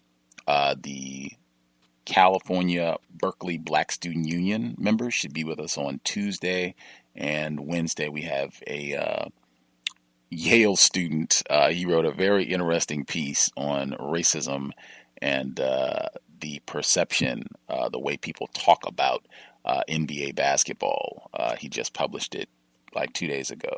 He should be with us next Wednesday. This is a white person. Always enjoy talking to white people. So we should be on, I think, every day until Wednesday except for Sunday. Stay tuned.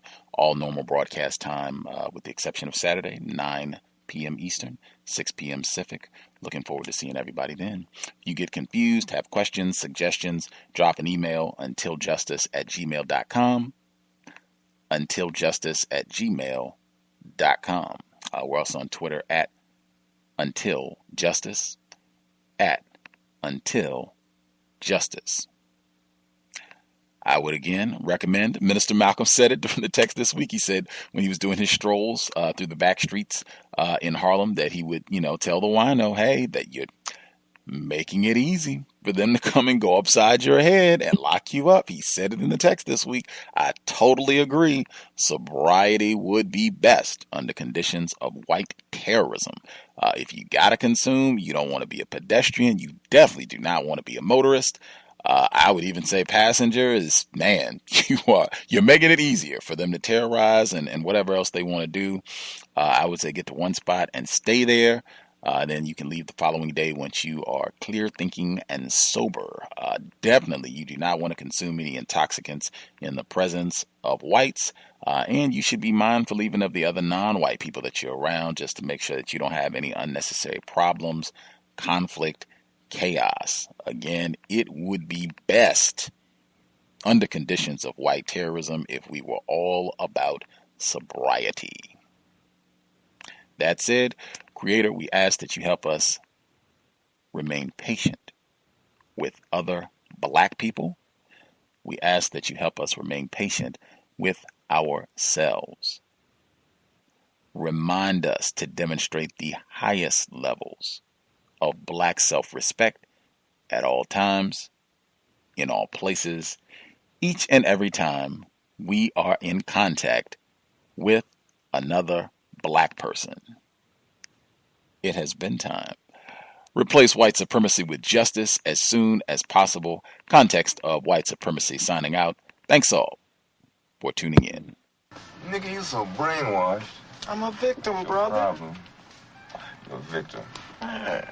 I'm a victim of 400 years of conditioning. Shut up. The man has programmed my conditioning. Mm-hmm. Even my conditioning has been conditioned.